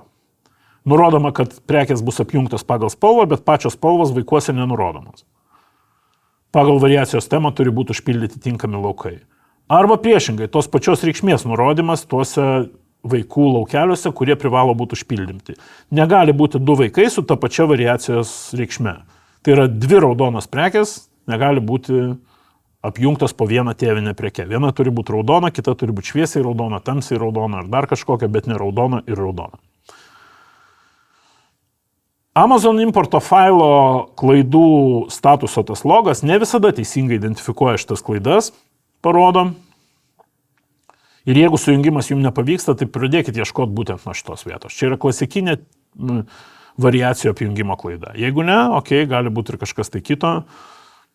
Bet 9 iš 10 atvejų remiasi būtent į nenurodymą arba sudubliavimą. Amazon formaliosios taisyklės neleidžia jungti variacijas nesusijusių tarpusavyje nepanašių prekių. Tai kontroliuoja algoritmai ir kartais galite pamatyti savo prekes atjungtas be jūsų žinios. Jūs jas sujungiat, jos ten prabūna ir mėnesį ir pusę metų ir staiga opa ir atsijungia. Tai padarė algoritmas, nusprendęs, kad prekės pernelyg skirtingos, nepanašios ir panašiai. Jeigu jūs visgi vertinat, kad atjungimas buvo neteisingas ir jos iš tikrųjų realiai yra panašios, yra susijusios ir turėjo būti kartu sujungtas, galit vėl pakartoti apjungimą, suimportuoti savo failą ir jos vėl apsijungs tikėtinai. Ir čia jums vėl labai pasitarnaus tas išsaugotas failas, nes pakartoti tą operaciją tai reikš vieną papildomą jau suveikusio failo importą. Reikėtų aptarti privalumus ir trūkumus variacijų. Privalumai visų pirma yra tai, kad visi pasirinkimai matomi klientui vienoje vietoje ir apsijungia taip pat visų variacijų atsiliepimai. Prekybos pradžioje, jeigu atsiliepimai eina geri, tai duoda postumį visoms variacijoms, visiems vaikams. Tarkime, vienas susirenka keletą atsiliepimų, jie iš karto matosi prie visų, visi drauge jie turi tuos atsiliepimus. Prekybos pradžioje tai yra greitesnis pakilėjimas, tų prekių greitesnis išsisukimas ir dažniausiai taip yra daroma, kad prekybos pradžioje prekės yra apjungiamas. Iš trūkumų galima būtų paminėti, kad vienos tėvinės prekės visi vaikai gauna tik vieną poziciją kartu visuose paieškos rezultatuose. Tai reiškia, jeigu kažkas ieškos arbatos, ir jūs turėsite 8 arbatos rūšis sujungtas po tėvinę prekę, paieškoje niekada nebus 2 atsakymų iš jūsų, bus visada vienas. Topinė prekė, labiausiai perkama jūsų prekė, užims tą poziciją, vaikinė, o visos kitos tiesiog jau bus prieinamos tik tai toje kortelėje. Reiškia, į paiešką Amazonas variacijų neįtraukia daugiau negu vienos. Nu ir privalumas tampantis trūkumu, jeigu atsiliepimai yra blogi, tai jie irgi išsiplatina tarp visų variacijų. Tai šiuo atveju, jeigu kažkuri variacija pradeda rinkti blogus atsiliepimus, tai tada turbūt vienas iš sprendimų būtų ją atjungti nuo kitų, kad atsijungtų ir jos tie blogi atsiliepimai ir nenuodytų bendro viso fono. Būna ir taip nutinka dėja. Išeinant iš šitų aspektų, dažniausiai jaunos, ką tik sukurtos prekės yra jungiamos į variacijas tam, kad viena kitai padėtų greičiau augti, toks vaikų darželis, o brandžios, užaugusios, jau išsisukusios prekės yra dažnai atjunginėjamos ir po to vystomos savistoviai, kūriamos jau jų variacijos, kažkokios jos bandomos atšakoti, kad padengti platesnį asortimentą, duoti daugiau pasirinkimo. Joms visoms kartu nėra prasmės būti, kiekviena iš jų turi pakankamą kiekį, tarkim, ten po 30, po 50, po 100 atsiliepimų, jos jau gali veikti savistoviai ir vystyti savo individualią poziciją. Kaip minėjau, jos tada turi paieškoje atskirą reitingą, atskirą poziciją. Ir tai ypač paplitusi praktika, jeigu tos prekės realiai bent kažkiek skirtingos, ne visiškai to paties modelio, nes, tarkim, batų skirtingų dydžių nėra praktikos atjungti nei ankstyvoje, nei vėlyvoje stadijoje. Jie vis tiek yra to paties modelio, tik tai visų pasirinkamų dydžių arba spalvų. Bet jeigu prekės yra, tarkim, skirtingų dizainų, tai ateina diena, kada joms jau paskui geriau būti atskirai negu drauge. Tiek turbūt būtų apie prekių variacijų apjungimą ir jų atnešamą naudą. Dabar pakalbėsime apie paskutinę prekių kortelių valdymo temą, apie Amazon Storefront, dar kitaip vadinamą Brand Store. Visiems registruotų brand registrėje prekinių ženklų savininkams Amazonas suteikia galimybę susikurti savo patrauklę, atskirą individualią parduotuvę shop-in-shop formatu po Amazono skėčiu. Jos adresas naršyklės laukelėje netgi gali turėti jūsų prekinį ženklą. Tai yra amazon.com/prekinis ženklas jūsų. Šitas funkcionalumas yra valdomas per meniu punktą Stores Manage Store. Prieš tai, žinoma, pasirinkus norimą šalį, kurioje kursi tą parduotuvę. Ir jūs tas meniu punktas išveda į tą išorinę Amazon Ads sistemą, kurioje tai yra daroma. Struktūriškai Amazon Storefront yra panašus į A+ turinį. Tai irgi blokeliais pagrįstas turinys. Tie blokai yra skirtingi nuo A+, jie labiau skirti didesniam prekių kiekiu atskleisti, sudaryti prekių katalogui, o ne vienai prekiai ir jos privalumams parodyti. Amazon Storefront skirtingai nuo A+ leidžia turėti hierarchinę struktūrą, kurioje yra papildomi prekių puslapiai pagal temas, pagal kategorijas, pagal panaudojimą prekių. Jeigu jūsų prekinis ženklas asortimentas yra platesnis, atsiranda prasmė susikurti atskirus puslapius pagal tų prekių tipus. Tiek pagrindinėse, tiek ir gilesniuose puslapiuose Storefronto galit pateikti pavienės prekes stambių planų, hero prekes, pačias esminės. Tik tai būkite atsargus su šita vieta, kai ta prekė pasibaigia. Arba jūs turėsite eiti pakoreguoti Storefrontą, arba užtikrinti, kad prekė nepasibaigtų. Nes labai liūdnai atrodo, kai pati didžiausia ir svarbiausia prekė puslapyje yra currently not available. Neprieinama. Galit rodyti prekių grupės, didelės nuotraukas, tiesiog marketinginės, tokius hero images. Galit nuotraukų karuselės kelti ir video įrašus galit kelti. Storefrontas leidžia video įrašus. Yra keletas automatiškai formuojamų ir updatinamų blokų, kaip ten, pavyzdžiui, feature deals, tuo metu galiojančios Amazon akcijos su jūsų prekėmis arba bestsellers, perkamiausios jūsų prekės.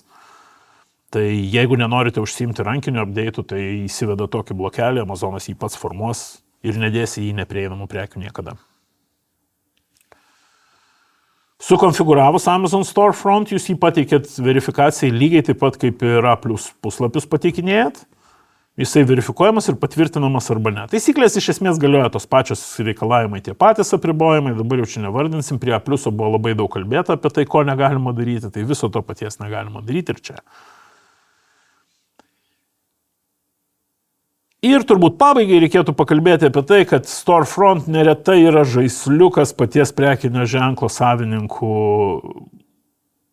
patenkinimui, pavadinkim, estetinio ir komercinio kažkokio intereso. Vien jo sukūrimas savaime neatneša jokių juntamų privalumų, nereklamuojamas Storefrontas nesulaukia lankytojų srauto, jis būna labai kuklus, Amazon puslapių struktūra yra tam nepritaikyta. Jis nepušina klientų, neverčia jų eiti į storefrontą, mažytę nurodytę ant brando. Daugiausia ekspertai vaikšto per tą nurodytę, vartotojams jinai tiek neintuityvi, kad jos paspaudimų kiekis būna kelios dešimtis per mėnesį, net ir stipriuose branduose. Ir Amazon tikrasis tikslas viso šito variklio palaikymo yra, tai turi tarnauti kaip įėjimo puslapis, angliškai vadinamas landing page, jūsų reklamos pritraukiamiems lankytojams. Kur jūs rodysite tą reklamą, jūsų pasirinkimas. Jūs galite rodyti Amazon sistemos viduje, jūs galite rodyti išorėje ir vesti į Amazoną klientus. Šitą jiems dar labiau patinka. Ir tai yra jūsų landing page'as. Jūs nenorit, kad tie klientai, kuriuos atsivedat, ateitų į Amazono bendrinius kažkokius puslapius ir ten būtų 100 konkurentų ir jūs. Šitas puslapis yra visada higieniškas, jis yra skirtas jums, jame esate tik tai jūsų parinktos prekės ir taip toliau. Tai landing page'o funkcija vienareikšmiškai tam yra sukurta, bet už kiekvieną kliką, už kiekvieną atėjimą jums reikės mokėti. Ir mokėdami už tą pritraukimą, jūs suprantama norit, kad jisai rastų kuo geresnį turinį, todėl čia tikrai reikia pasistengti. Konkurentų nėra, turit sužibėti ir būti ta vienintelė ryškiausia preke, kurią klientas be didelių paieškų ir pasirinks.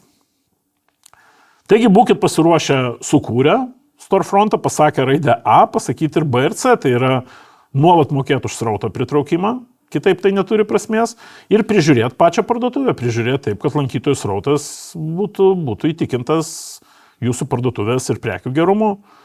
Kaip ir fizinę parduotuvę reikia prižiūrėti, taip ir virtualią parduotuvę reikia prižiūrėti. Labai neretai matom parduotuvės, kuriuose 3 iš 5 jose rodomų prekių yra pasibaigusios ir savininkai matosi, kad irgi niekada joje neužeina, niekada nėra ten apsilankę.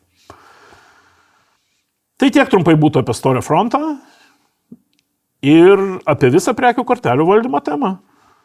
Dėkojam už dėmesį, tikimės, kad išmokot reikšmingų dalykų, geriau supratot prekių kortelių valdymo esmę ir taisyklės ir linkime sėkmingos prekybos Amazone.